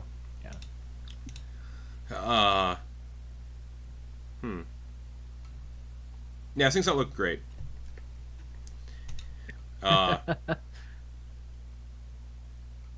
It's burning. It's trying to figure out where it's burning from. Every time it moves, Bernard gets flung around on a rope. That'll bring us to Ogden Boone. The booter. Augie. Nobody beats on Eclipse without losing an attack. Ha! Makes like a chopping motion with his hand, and he casts Sunder. Okay. So, Sunder. I think that's one of my homebrew spells. I don't remember. His power of necromancy to tear a creature asunder that you can see within range. That creature must succeed on a Constitution saving throw. It's an actual spell. If that creature fails, a random limb is torn off of the creature and is obliterated. If the creature succeeds, it must take 6d6 necrotic damage. So it's got to do a con save of 21. That's what it's got to do. Do you have your... Yeah. Nin- Brittany, I got... Sorry. You're good. 19. Thank you. I'm going to roll a d4 now to let you know which limb gets obliterated. I hope it's the one that punched Okay. Eclipse through the ship. Me too. That should be raw as hell. Well, it's the right leg. Okay, so the right leg just sparkles for a moment and then just explodes outwards. Okay. The thing lilts to the side, and because of its immense weight, As it's lilting to the side, I use my bonus action to cast push it 5 feet telekinetically. okay. Awesome. It begins to fall. Ash, Uh-huh. you're on the city as it begins to plummet. Okay. Oh shit! Bernard, That's right. you're hanging on the side of the rope, and immediately this thing begins to plummet. Not in the way you're hanging on from. So there's no. You're gonna. Yeah. This thing's really tall. It's like. So it's. Yeah. Yeah. So it begins to slowly fall. Boom, boom, boom, boom, And boom. crashes into the city below. Ash and Bernard, I will let you make dexterity saves to half this falling damage both of you are about to take. No. Bernard, you have advantage from Silvery Barbs. And I'm a rogue, so if And I you're a rogue. would my evasive Quick work question, on this? Justin. Yeah, what's up? Okay. How far does that drop look? You're on its head. It's like 300 feet tall, so you're dropping like 300 feet. Okay, so it's like 30d6? 30d6, because I don't max it out at 20, yeah. Right, okay. 30d6, which is halved for me, which is like 15d6. Okay. Because I was thinking, I was like, would it be more worth it to just reach in and grab the inside of the portal and just take 10d10 fire damage? But Up to that you. wouldn't get halved. Oh, So no. I think I'm actually just gonna. I think the half of 15d6 is actually, or half of 30d6 I think actually less damage. So yeah, let's just drop. Okay. Okay. Oof. Bernard, you're nowhere near Super as high up, so yours is only going to be like half. You're at like This 50. counts as an effect I can see, right? Oh, absolutely. Okay, cool. Advantage. You can see the city ground coming up racing at you. toward you. Yeah. Well, we're already on the city, right? So Yeah. it's more like we're falling just kind of side by side. Onto a thing as you're falling. Yeah. Okay, I need to pull up dice rolling needs. So this first one is going to be for the man on top. 21. 21. Yeah, I'll say that'll cut the damage down by half, and because you're raging, you'll half it again. Hell yeah. Okay, let me... Why am I using my phone? Let me just use Discord. Right here. Okay.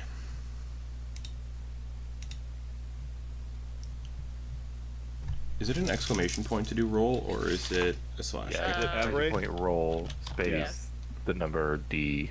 Hell yeah. Okay, so 30d6. Yeah, my calculator. Alright, so... Ash, you only take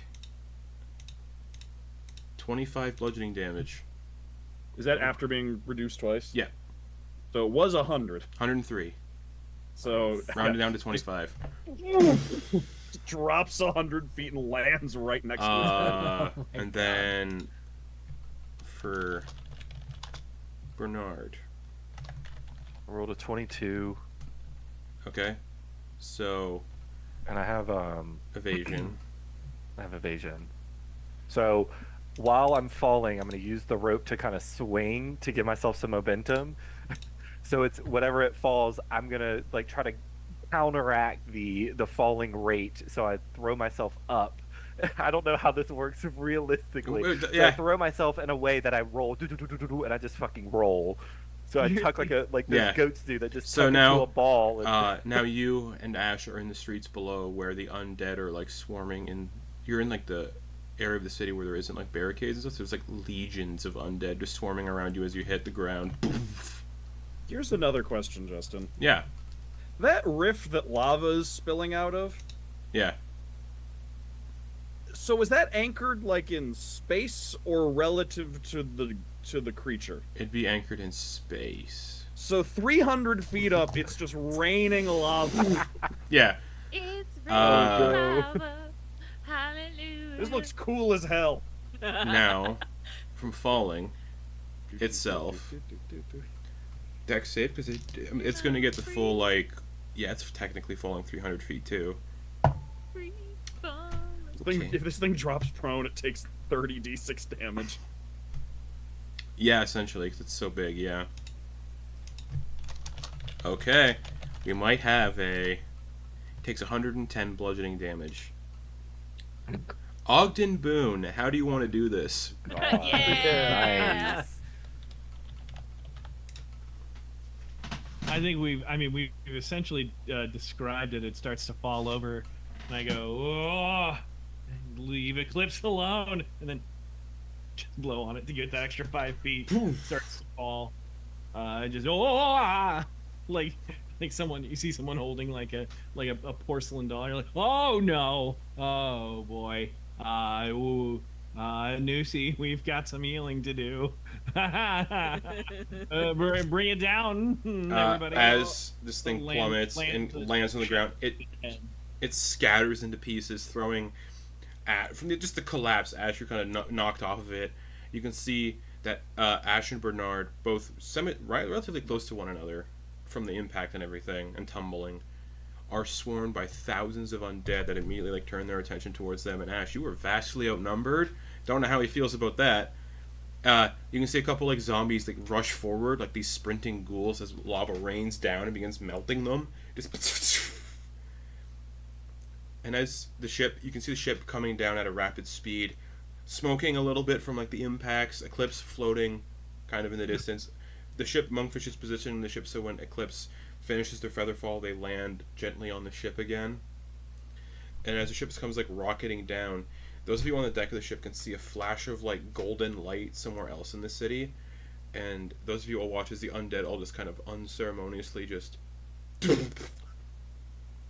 collapse to the ground, unmoving, all across the city as the ship comes down, hovering maybe 30 feet off the street. Alright, everybody, gather around. Can I ask and add one thing? Lava still raining from the sky, and yes. As the golem just has a little bit of life left in the tower, an anchor drops from the ship. And then we slide down. Hi, everybody! Still got it. I would like to try and do a get a gauge on where Grin is. You have no idea right now. Oh, I don't have that inclination. Actually, yeah. There's now breaching through the clouds, you can see this massive otherworldly creature that's flying around, and you can sense that he's inside the belly of that thing. Okay. If you will allow me, Justin, I'm not sure what you have planned, but I would like to see if a divine intervention might help. Okay, yeah. What's the method here? Or what are you seeking to do? Well, he sees all of his friends around. He wants to go rescue his boy. Yeah. And he wants to hopefully get everything back up to fighting shape and Okay. everybody put back up together again. I am saying it right now because there's only a 20% chance that this even works. Well, 20th level. No, you're level 20. 20th level cleric. It happens. Yeah, so it's only 20%. No. It happens automatically. Guaranteed. 20th level cleric. It's It happens guaranteed. automatically. Oh. Yeah. Once you get level 20, your divine intervention is guaranteed. Yeah. Oh. And then you can't do it again Well, for the clerics are I didn't broken. know that. and then you can't do it again for 7 days. Yeah. Still, once a week, you can just ask a god for an assist. Yeah. But since this is still technically a cleric, but it's A it's cleric of himself. it's of the ship, it's of Okay. the Aw, I love everybody, that. the family, Okay. yeah. Okay. So you focus on Oh, that. yeah.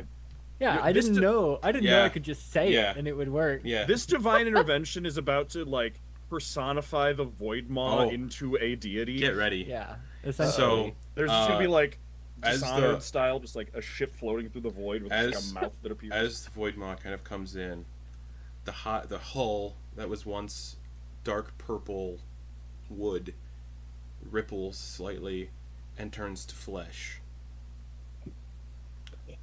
the masts turn into like not roiling, but like spines, just like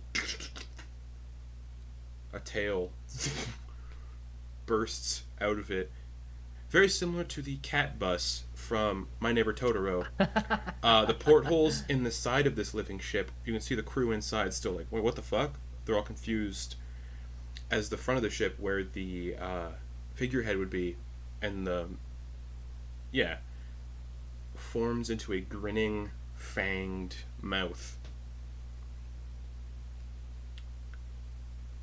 And with a long, friendly tongue, scoops everybody up safely.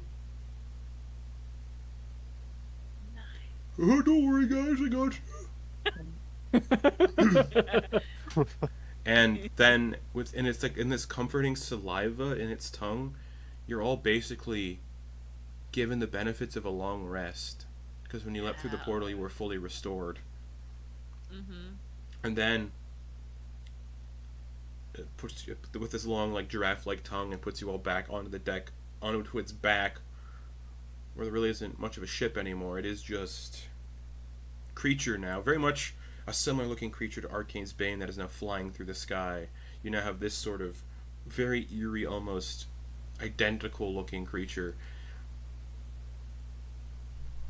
But a portal did have to open for you all to get there. There's a clap of hands, like a happy, congratulatory clap of hands, and a doorway opens up on the back of the Void Maw, a now living entity brought to life by Noose. And through the portal, you all can see the Faust and the Furious. You all recognizing them slightly from... some of you would recognize the Faust and the Furious. Noose would recognize some of them. Ogden recognizes all of the Faust and the Furious because he is their ex-patron. You recognize Grin and his friends fighting this undead-looking piece of shit, and you all, one by one, leap through the portal to assist. There's a fight with Caven Edryss. He is defeated. Arcane's Bane tells everybody to leave. And with the sword, to get them someplace safe, Ash cuts open a portal to Dawnbreak Cove and ushers everybody through. And we're going to go to break. And we're going to come back to basically, I guess...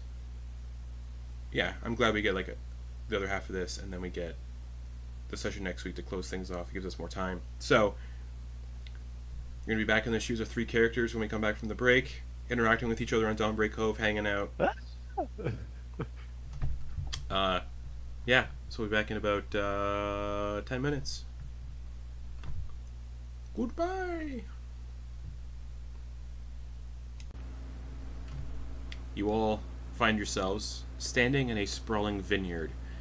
The sun now hanging higher in the sky than it was where you just left. A very stark contrast to the dark, horrific place you just left. The air is warm, filled with the sweet scent of sun-ripened grapes, and workers move carefully beneath shaded canopies tending to the vines. A network of pipes run through the vineyard, channeling clean, cool drinking water for the employees into basins scattered around the grounds, so they always have fresh, clean drinking water when they're toiling in this hot climate.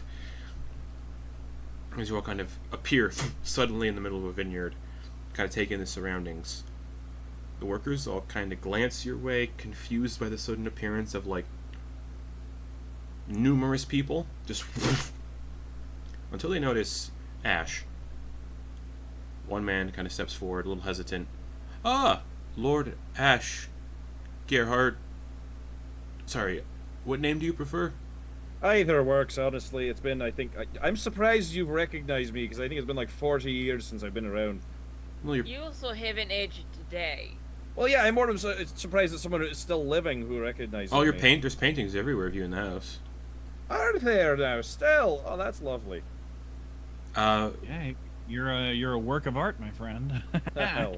Well, Uh, I assume none of you and your many friends need... I assume you're just here to go inside and see your sister? Well, I think we just saved the world, so hopefully she won't mind us raiding the cellar of all of her libations. Oh, absolutely. We just made it. We're making a new vintage. Well, a new not a new vintage, but like a new brand of Monstrosities' Ooh. finest right now. It has taste of licorice and wormwood, and it got a bitter taste on the tongue, but a sweet finish. All We right. have oats. I think it tastes like We have pennies. Oats. Yeah, we feed them to the pigs. Can I get a little bushel of those, please? I'm sure. Lady And Catherine. some cream. And some I'm cream. sure Lady Catherine will be making a meal for everyone, if she knows there's Yeah, guests. give the goat man what he wants. Sure. Yeah. I mean, I just tend to the grapes. I'm sure your sister will. Who's the oat tender? This Deliver. guy called fucking Fucking ate him. Antier? No. I think they call Great him. name. Fantastic name. I think his name's Anthony. All right, I'm gonna go see Anthony. All right, about some oats. And Medeis just isn't here. Medeis probably would have fucked off. Yeah, Medeis Yeah, is he gone. would have been late. Teleported away like before anybody noticed. Okay. Yeah. Uh, Irish goodbye or so it's just- an undeal so- goodbye. Okay, so yeah, Yeah. Bernard just wanders off to go find. I mean, Bernard's from Dombrake Cove as a goat, Oh yeah. so Bernard would Yeah. know where all the premium oats are. Fuck yeah. All right, so Bernard just wanders off. Go to get me some oats, bitch. So you just have to worry about Flitz. Bernard just wanders off to his Oh, favorite farm on no. the island. All right, yeah. So the worker's like, anyways, I don't want to keep you. I'm sure you have stuff to do. Kind of. I don't really have a job or anything anymore. I just kind of recently started existing on this mortal plane again. Well, rich people don't have jobs, am I right? I suppose. Am I still rich? I don't know actually. your family's incredibly rich. My family is incredibly rich. Well, I don't know if they're in the mood to share. Listen, we have He enough did money abandon from them our for 40 years. Sorry. What was that? Sorry. we have enough money from our adventuring days to just kind of hang out. I don't know, indefinitely. I mean, when do you guys use like a platinum's worth of wealth? I got like I kind of spent a lot of my money rebuilding and furnishing adventures for the Archaeological Society, and I can't. My until Pops passes away and gives me his inheritance, which is, I'll tell you what, maddening. 'Cause The worst part is, he looks You know, so much Ogden, if you younger need a than me. favor, if you He's- need a favor, I got a couple names you to give you. you all would know that Ogden being a half elf, he's probably gonna die before his dad. Yeah. Yeah. Hey, Ogden, if you need a favor, I got a couple names I could give you for you. No, little issue. It's a goof. It's a fun goof. I would probably donate all his money anyway. So, just thought I'd bring us all up on a fun thought experiment. To the other adventurers here that are not the crew of the Void Maw, you find yourself standing in this opulent vineyard with a imposing, magnificent manor just sitting on the cliffside.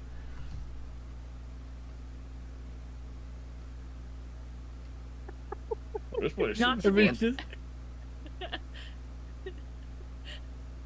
not to be awkward, but Hopper approaches Kenna. Okay. Um, Also, first though, Sam, what were you saying? Because you said something. Oh, that was just Vonkar just going, this place is nice. Oh, okay. Place is fancy. Yeah, it's pretty cool. Look at the quality of fishing waters down there. Oh. I could fish for days in that lagoon. and never catch a duplicate fish. There's hundreds of like fishing boats out there just spending the day. Then is just pointing out to Coin like the types of fishing boats. Like, now that one's probably bringing in crawfish, given the nets, and actually that one over there is doing some deep sea fishing. Look at the size of the rods. They need to be thicker so they can pull in swordfish, because otherwise the smaller rod will just snap. You gave up magic for this? It's fascinating, isn't it? No, far from it. I didn't give up magic, obviously, but I did adventuring true. and using it for much. It does just big wet still sort of scares me. Oh, it's What not do you call it? so You bad. call the ocean what? Why do you use guts to listen? Wait, what am I? You're right. You're right. Who are you? Who am I talking to? Those actions are very similar, so good fucking luck. Just wait, you got another week of this. Papa. Gwen? They're gonna hang out for a bit. Well, it's just gonna go, Medeis. Oh, dang, he's already gone. He left without me. Hopper approached Kenna. Yeah. Yeah. Murderer. Shut up, Legs. Oh, yeah, that's right. Just one more week, I promise. Just one more week of this, I promise. So Kenna looks down at the rabbit that impaled him through the chest. Bonjour, Guardian Pishad. I wanted to apologize for, killing you. It was not the intended result. And Kenda's just gonna kneel down to Hopper. Something in me. Why am I Eclipse? Hey, man. Little dude. With the way that all these things have been going on, part of me thinks it had to happen for the greater good of the universe and timeline and whatever. There's been this weird voice in my head talking to me about how this is the right timeline and the correct stream, and that everything happens for a reason. So, Druck, very audibly in the, like 15 feet away, just goes. I don't quite agree with it, but I think it's the source of some of my magic now. I think it might be the New Weaver. I have no idea what's going on with that. Maybe you guys do. Oh yes, this was our friend Antia. Yo, what? You mean the blue dude? The blue person? Yes, he made a very noble sacrifice to repair the tree. I will say the only memory, it's only the funky casuals that know who Antir is. Oh. Because of the Okay. weirdness. Well, your friend is very pompous compared to other people. Hopefully this new position of power can, make them a little bit more tolerable, all the responsibilities, but if it makes you feel better, I forgive you. And they just scratch Hopper between the ears and he thumps his leg a little bit. So that plane shifting thing, do you think you could get us back to another plane, and they go off and start talking about the logistics of plane shifting and planar travel. Vonkar, Torger, Yes. it is good to see you make it to the other side. Yeah, I didn't think I was gonna live this long, honestly. Yeah, Yes. I was so nervous that I was going to kick it, but I was definitely going to try and punch someone right in the mouth, but do it so casual. What's that? I like the sound of punching someone in the mouth. What are we talking about over here? Oh yeah, we was going to punch someone. You look. Wait, what's you do with your face? It moves kinds of funny. Oh, I don't know what you're talking about. And then he's gonna make his face look exactly like Torger's. What are you talking about? My face is perfectly normal. I don't know what you mean. You likes to wrestle? I've wrestled from time to time, yeah. Okay, we was going to leg wrestle. Alright. But if you lose, you got to get a tattoo. Alright. Alright, contested athletics. Alright. Oh God. I'm gonna rage. Alright. As soon as the ankle's hooked, he just screams. I got contested athletics. Alright. Oh no. Oh no. One. Oh, Got a 23. I'm gonna get folded like a folding chair. Tell me how Ash claims this I'm gonna victory. get folded like laundry. No. It's what happens is that like the ankles hook, right, and then they go to start pushing against each other, and next thing Coin knows, he is like Right. 40 Torger. feet Torger, away. yeah. Or, sorry, Torger. Next thing Torger knows, he's like 40 feet away, having just back somersaulted the entire way over. Just, whew.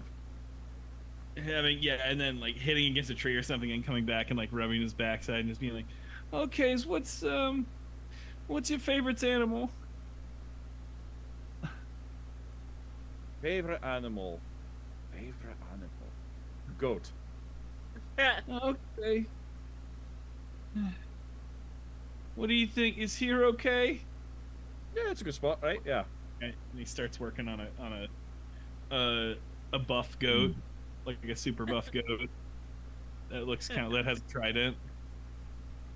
Or what Okay. you have, or maybe that Sword. sword you have on you. Yeah, Yeah. it's a sword right now, but no, just- give him a trident. Give him a trident. Okay, all right. But I'll get you next time. All right, as Very you're well. all kind of Yeah. standing here, just like interacting with each other and wrestling. I've been known to wrestle in my day. Are you going to wrestle? Are you going to wrestle the Duergar? Oh, ooh. You dare me not to. Don't threaten me with a good time. Ogden, I dare you to do it. Oh. I can't remember. Have we met? I think we have. Yes, we have. I'll take that challenge. Let's wrestle. No, Newsy. No, this Grin. Yeah. Lovely to meet you. You can call me Uncle Augie. Should we do Oh. Should we do introductions? That seems like a good idea. Oh, I yes, feel like not all yes, of us know please. each other. I'm hello. I'm Ogden Boone, man of leisure, seeker of treasure, first order of the Silgarian Archaeological Society, all-around lover of books and the occasional glass of Kymel milk. Oh, do I pass the ball? Hey, Papa. Is this the anchor that's weird or the anchor that's cool? Just wait for the other ones.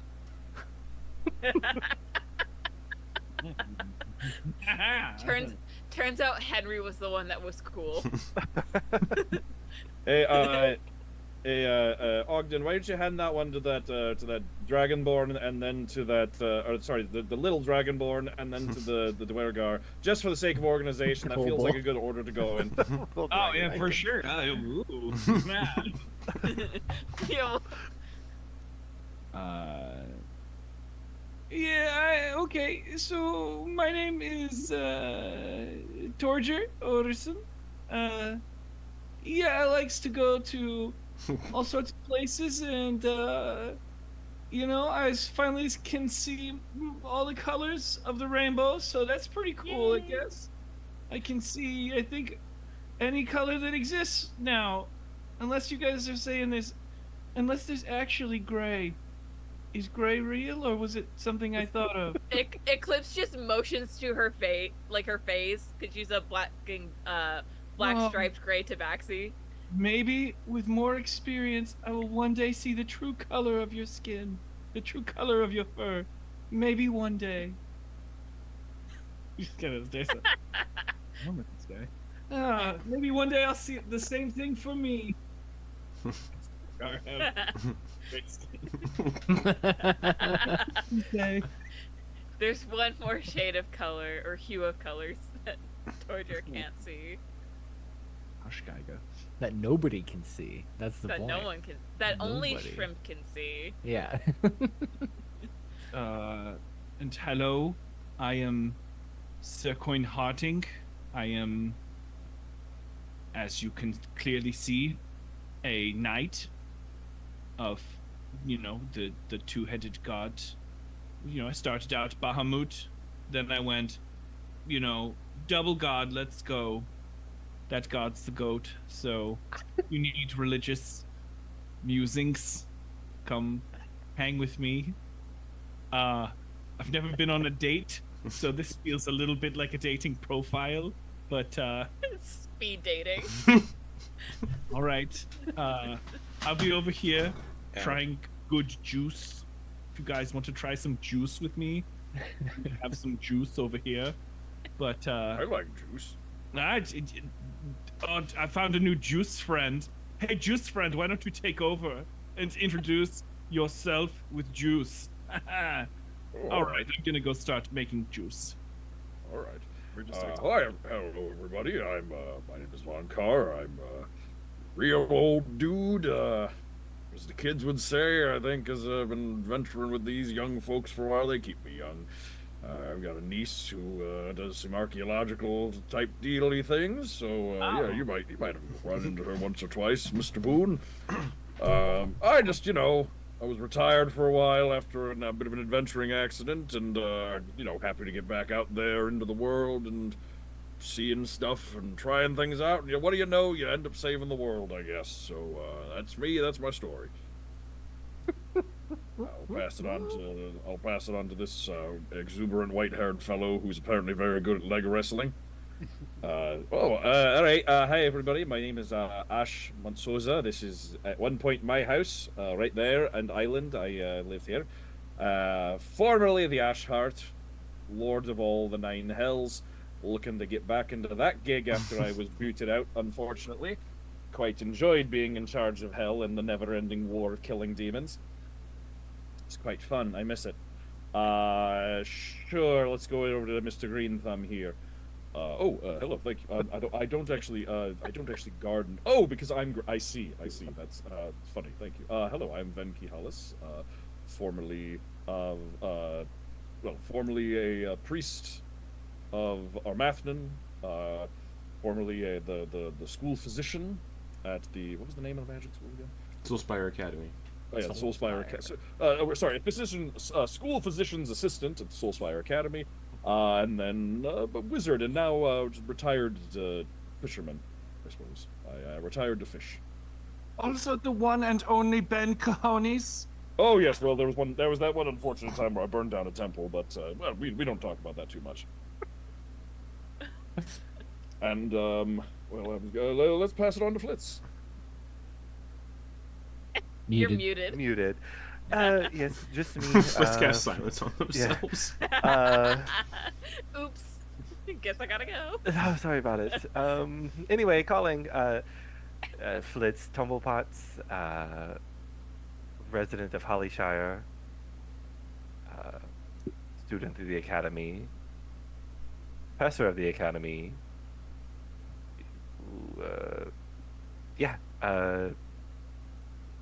Gosh, there's really not much else. I kind of dabbled in some archaeology. That's kind of really what got me into finding some things out about myself.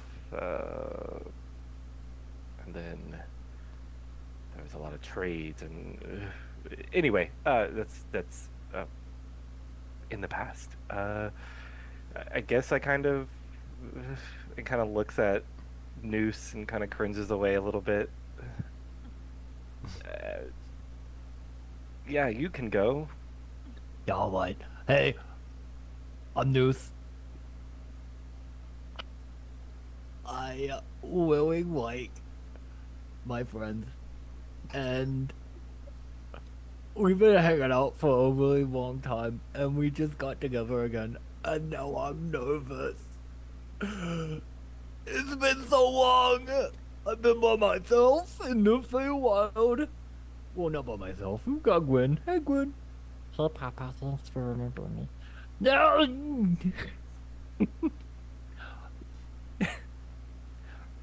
Listen. Anyway, I said for me. When you go next. Alright, thanks. Hi, guys. And he, flies around. My name's Grin. It's complicated what I am, but it's a little door between Papa And grabs his papa's hand, and he grabs Ash's hand. Papa, Ash, another this, and he has him do like a little pose, and then he pulls their hands apart and he goes, I was a friend of the Union. If there things I got powers, and I was in control of taking care of this guy, but not really taking care of him, and it was. Ish, when did you and Noose get together? Did you? That's what I was wondering. Did we have a baby? Is that what happened here? Oh, you got baby. two dads? Yep. You combined your powers to give me power. Am I a father? You bestowed. Looks like you, it, You yes. gave me. You gave me. You gave me. I can do this because of you guys.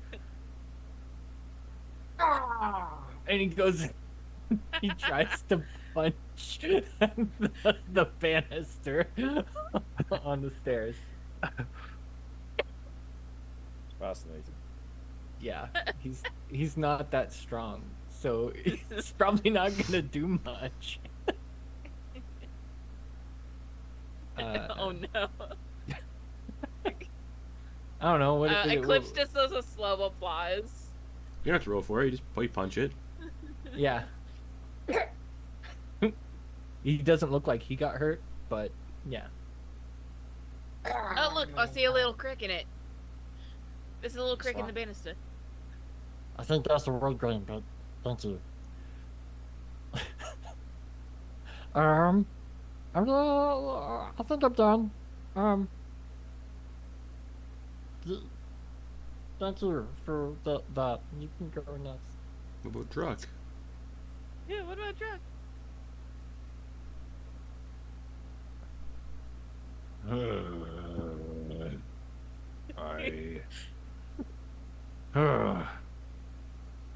My name's Druck. Hi, Druck. I shoot things with this crossbow. That's it. What do you want from me? You've seen all of me. I think everyone knows me. I've seen all of you, maybe you haven't seen me. Can't say we've met, big guy. Well, I've seen you. Have you? In Where your and sleep. where and when? The Faust and the Furious would have saw a visage that looked similar to Ash in the Flesh City that was like bound to the servants and everything, and he was like in the hooded robe. Yeah. I've seen you a couple of times in paintings and stories and other places. Well, that doesn't count. Alright. I'm Druck. Nice to meet you. Nice to meet you too. You look like a singularly skilled individual. I have one skill, yes. Actually, Druck probably has the most. He has. I think he's the character, the only character I've had that has, I think, 6 expertises. Wow. And I was gonna say you also scratch a dragon arm. I don't think he has that anymore, does No, he? that's gone too. Yeah. No. Oh, sorry. No. Let's see. How many things do you have expertise in? Eclipse 6. also has 6. Eclipse also has 6 expertise. Wow. Yeah. Rogues. And Vonkar yeah. has 1. I'm Dax. I hit things. Hi, Dax. I'm banned from entering Anundil City.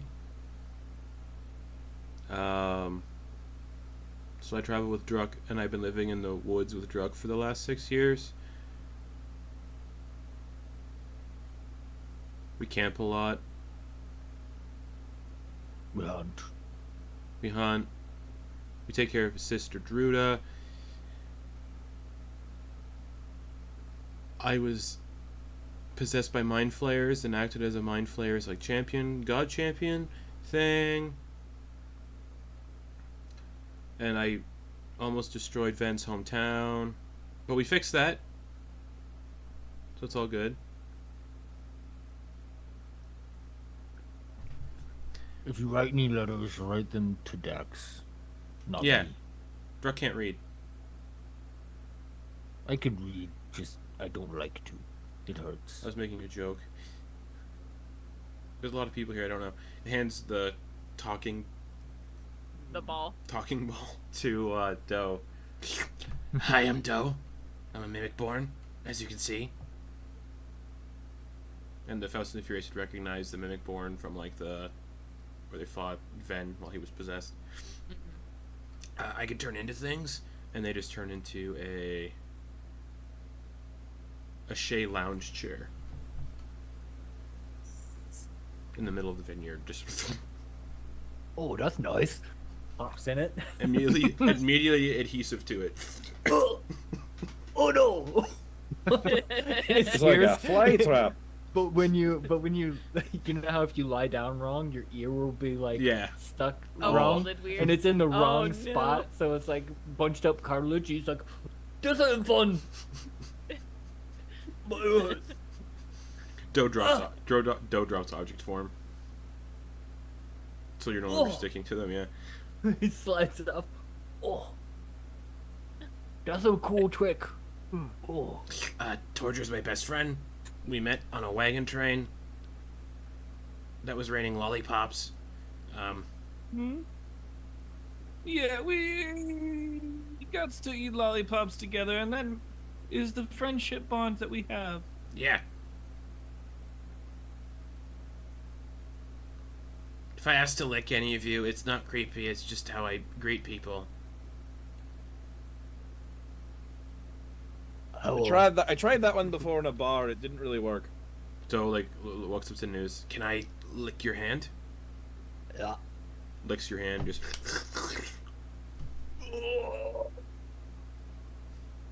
Oh! So Bumbleweed textured tongue. That's fun. Yeah, and then they hand the ball to Leah. How long is that thing? Really long, like 5 feet. Can you show me? Yeah. Sure. This is like trying to like. It's legitimately like a 5 foot long, just purple tongue. Dude, you were kidding. Yeah, I hold my like tools and weapons and utensils in this thing. That's about longer than I am tall. Do you want me to pick you up with it? Yeah. The tongue just like snaps around Noose's waist and just lifts him up. What? Guys! Throw me up high. Throws you up in the air with it. Whoa! And he starfishes. Hi, I'm Leah Greenwood. I have mushrooms growing out of my head. I'm kind of bound by the fungal lich in a way, sort of. And I was just recently stuck in a tree in the abyss taking control of demons. And my horde was kind of fighting Ash's legion, so, you know, it was weird. Fun time. I also like to make people circles and... like their life. The circle of life. Yeah, we got plenty of mushrooms down in the Underdark. We got all the mushrooms that you need. Yeah, it'd be cool if you'd come to my village and give us some mushroom expertise. That'd be cool. That could be lots of fun. Yeah, we needs help. Someone tried to take all of my people in my village. They tried to scoop them recently, so maybe you could help us spruce up our security. That could be fun. Yeah, grow, no and the mushrooms that are in my head grow back. And it pulls one out, leaving like this open, like gaping pore. Oh. And then a couple seconds later, a mushroom just grows back out of it. Here you go, and she hands it to Torger. Okay. All right. Roger, you should write that down in your book. Yes, mushrooms grows back if it comes out of your head. Okay.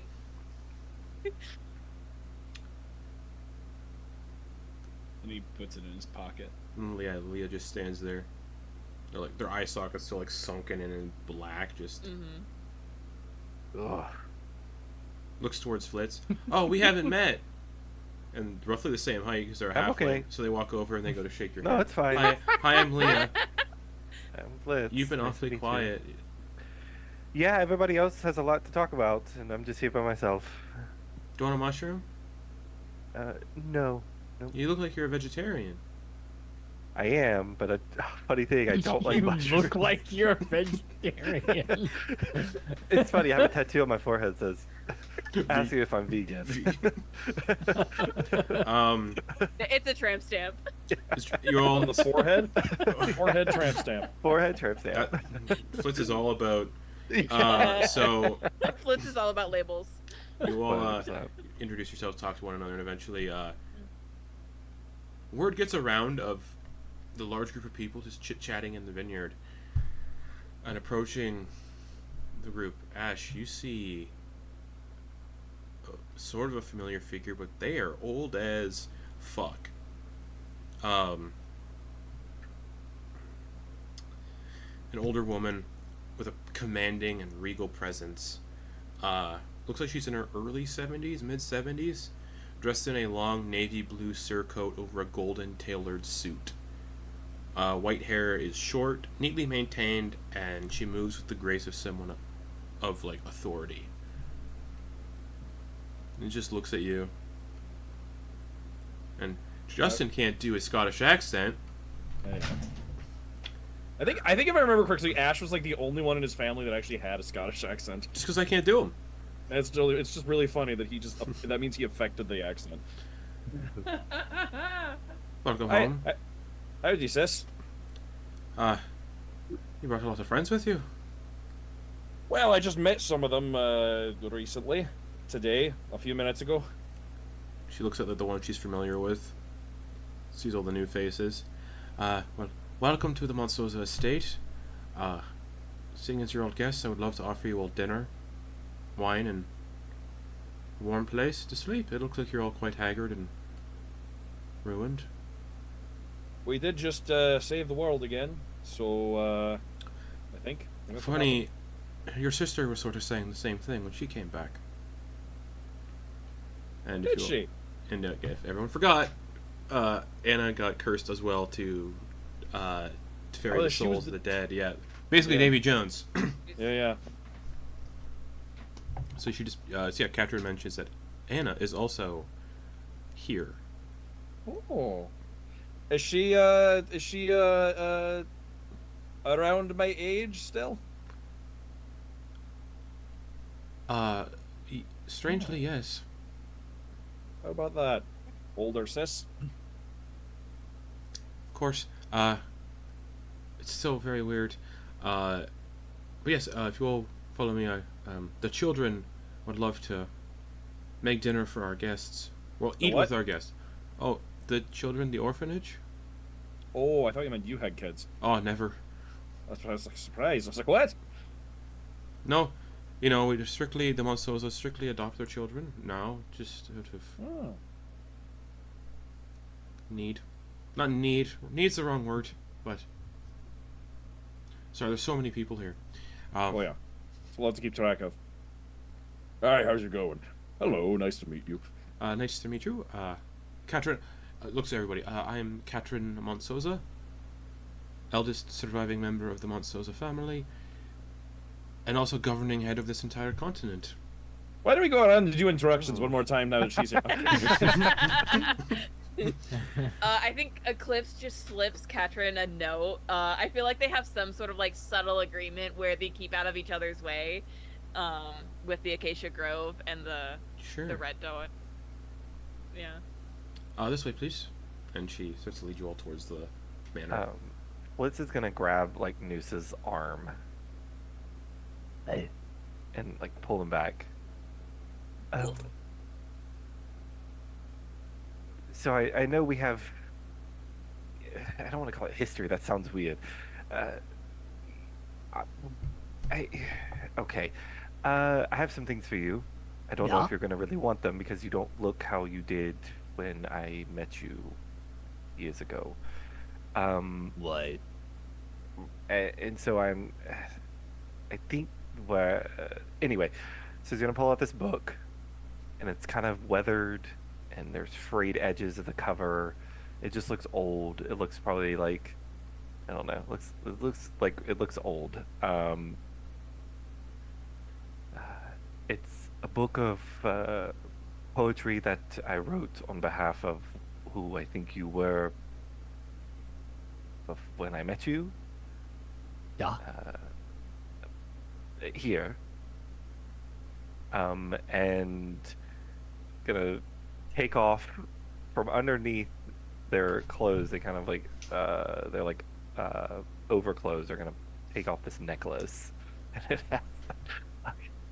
it has ears, fingers, and toes, kind of like all on it.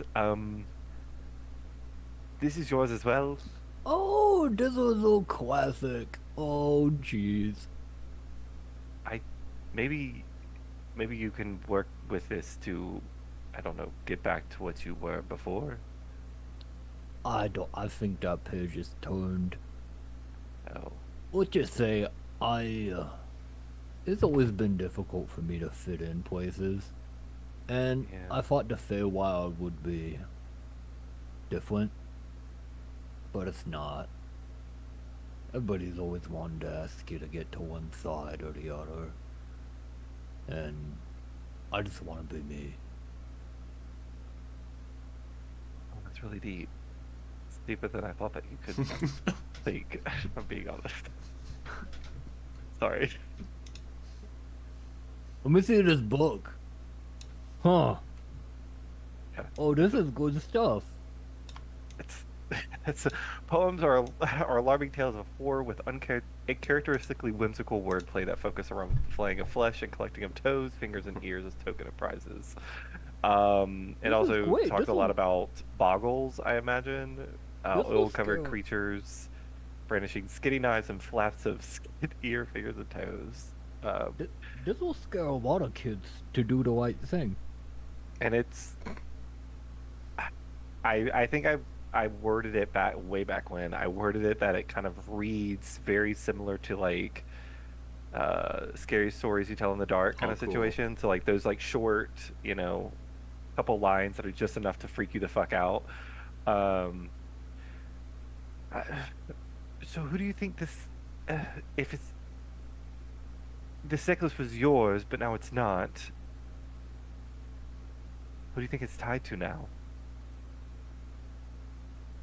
Well, I don't know. Well, you know what? I think I have a plan on what to do next. Okay. And he thinks of just a random person Okay. that, like a random, like kind of probably, not quite adult, but like getting there, Sure. like to where they don't believe in the fairy tales anymore. Yeah. And then just casts sending on them, and then tells them one of these stories from the book. Traumatizing people. And he's just gonna do that, like, yeah, for, I mean, like, obviously not all right now, but like, that's what he's gonna do to kind of spread these stories out and then like have the book and then try to do, as opposed to he's not gonna like copy the book. Yeah. They can to actually spread it. Okay. Cool. This is a lovely gift. Thanks, Fritz. I thought I was going to close the chapter, but I think it's just opening another one. And What do you kind mean? of lowers his head and begins to walk. Oh, come here! And he goes to give him a And hug. he picks up. He was moping, and then Oh, he's playing tag. Come here, hug! Where you going? No, you scare me. Come back here! Come back here! The sharp pointed All of teeth Flitz's and the nightmares smile. come to fucking life. As you all, He's chasing after as you all make your way to the manor, Grin chases Flitz in the direction.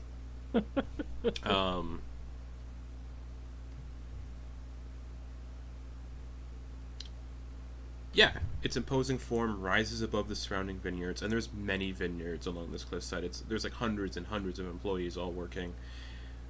And the manor is a beacon of wealth and influence.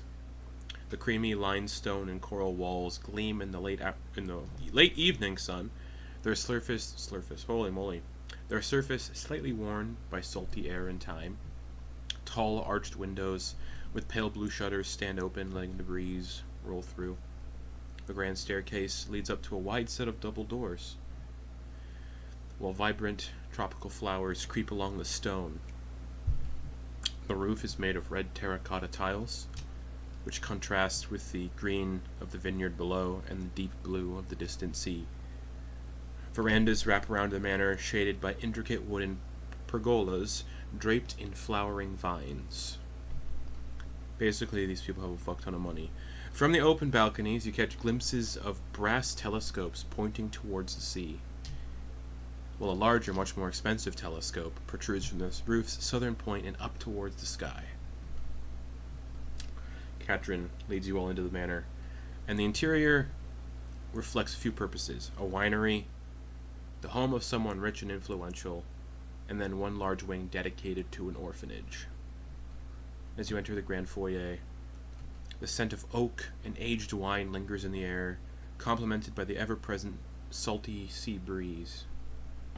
The space exudes power, with polished mahogany walls and a grand stone fireplace.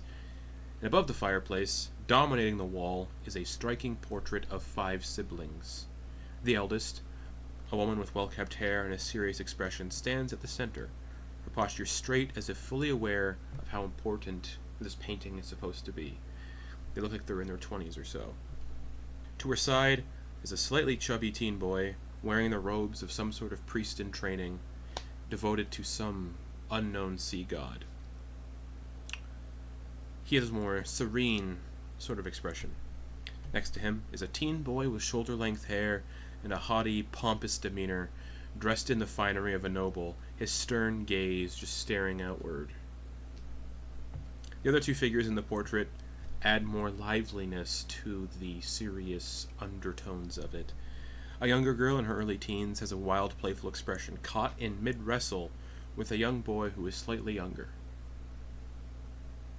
Their energies match, and the boy wrestling in the portrait has a similar aura, kind of, to Ash. Beneath the portrait, the room is adorned with simple but refined furniture. Deep leather chairs and dark wooden tables sit beneath brass chandeliers shaped like ship wheels, and shelves filled with books on governance and naval history line the walls. It is a space designed for contemplation, decision-making, and the display of influence.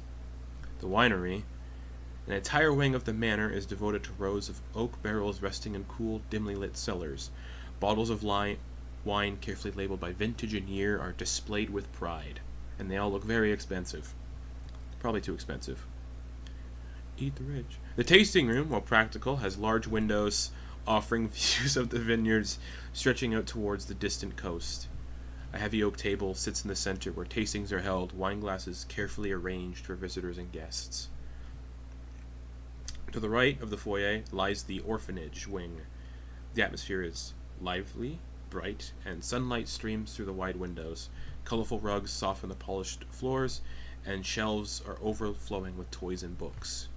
Children laugh and play in small groups, clearly happy and very well taken care of. The air is filled with the scent of fresh bread, and a few older children prepare meals under the watchful eye of a caretaker. Although bustling, the orphanage wing appears meticulously organized, with individual rooms for each of the children. None of them share rooms.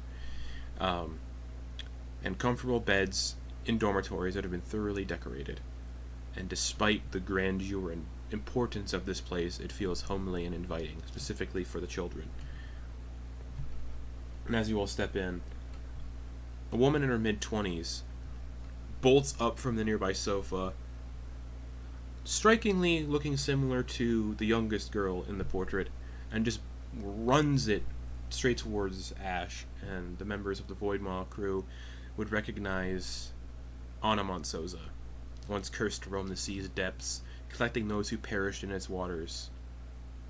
Now, free from her curse, like Ash, she hasn't aged a day, and she just tackles Ash and just gives him a big hug. Well, look at you looking all young and chipper. I thought I was the only one. Yeah, look who the fuck's talking. Well, you know. Demonic ruler, fiendish rulership is good for the skin, I suppose. Looks that way, so's, lording over all the people who die at sea. Yeah, apparently staying back at home where mom and dad used to live is terrible for your skin, though. Catherine does not look amused.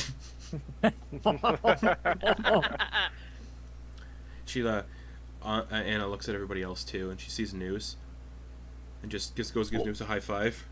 Yeah, there it is. Sees Eclipse, who is much older. Your friends haven't aged as gracefully as you have. I know, right? Except for me. True, yeah, you look great. Eclipse? I'm looking great, especially for a goblin. All my other goblin friends are dead. That's really sad. You could probably go find them. Nope, I'm pretty sure they're dead. No, yeah, and? We know people. Of old age. Yeah, I said we could go find them. I didn't say we could bring them back. Oh, yeah. I mean, I could have a conversation with them. Anna looks at Ogden. You still, digging up junk? Old people stuff? All the time. Find any cool new pieces? Well, it's funny you should mention it. I actually found a tea set of the first. You'd be surprised. The first known dynasty of half giants. I actually found a tea set from their first dynasty. It is the size of a bathtub, but the sets they're quite delicate for giant craftsmanship. They're just they're humongous. Oh, can I? Oh, my Hey, niece Ogden, would be very interested in that. I have a porcelain shield you might want to take a look at. Oh, porcelain shield. That sounds like it would be ineffective for defending, but let me take a look. Insinuating that it's a lost saucer from this tea set, possibly. Oh. I thought you were Or like a lid to the teapot. Oh, absolutely. Yeah. That Yeah. makes perfect sense to the sugar bowl. It was the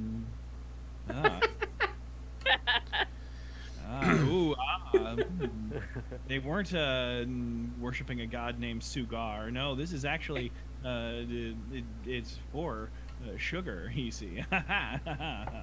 Oh. Katrin kind of Anna has been beside herself with your return, looking at Ash. Looks fairly centered to me. As are we, to have both of you back, of course. We've shared what little we know of your return, and of our ancestor, that very weird teddy bear that came with you. Yeah, I heard something about that. Or appeared here with some dragonborn men. Regardless, a lot of weird stuff has been happening. Oh, we should find Falcus and make sure he's alright. Say hello again, if he is still on the island. He's been helping with some stuff here and there. He's stopping by tomorrow morning to buy a bunch of wine. He said he was very curious in it and wanted to sell it at his tavern if it was still around. Yeah. Still has one of my sending stones. And then she looks out, now she's addressing everybody. Yes, I see familiar faces among you all. New ones as well. Again, you're all welcome here. A feast and proper accommodations will be prepared. I cannot, in good conscience, allow guests of the Monstrosities estate to feel anything less than at home. And then, kind of, gets a little closer. And then, kind of, puts a hand out on Ash's cheek. It's unfair. You and Anna haven't aged a day. Well, I've aged so much in your absence.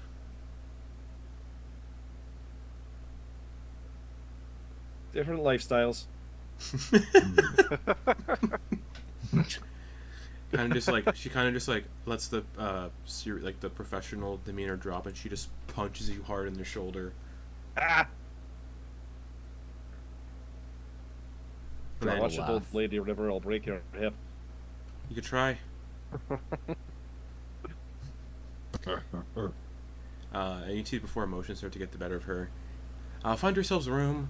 Make yourselves comfortable. Most of the manor is dedicated to the orphanage on the right side. Try to stay to the sort of left interior of the building. There are a few rooms left for guests, and then she turns her gaze to Noose. And with a little bit of a knowing smile. And if anyone plans on sleeping in the cupboards or dresser drawers, please try not to leave them with any unique odors. And Or then- materials. or materials. And then she begins to ascend the grand staircase inside the building and to the upper levels. Dinner will be in a couple of hours, so get ready and dress nicely if you can. Aye, aye, Captain. And that is where we'll end the session for the week. Oh. And we'll come back with dinner and A movie. everyone telling me how the characters spend the last years of their life up until their final days. And we'll see what that looks like. Of course, a couple people are going to have a little bit of other things happen before. Yeah. News heard Ash talk about that, and he wants to have a goddamn conversation. But we'll pick up there next week for the finale. But finale for these first 3 campaigns, technically. So, good night, everybody. Bye. Bye. Goodbye. 6 years about to get flushed. Yeah. Bye.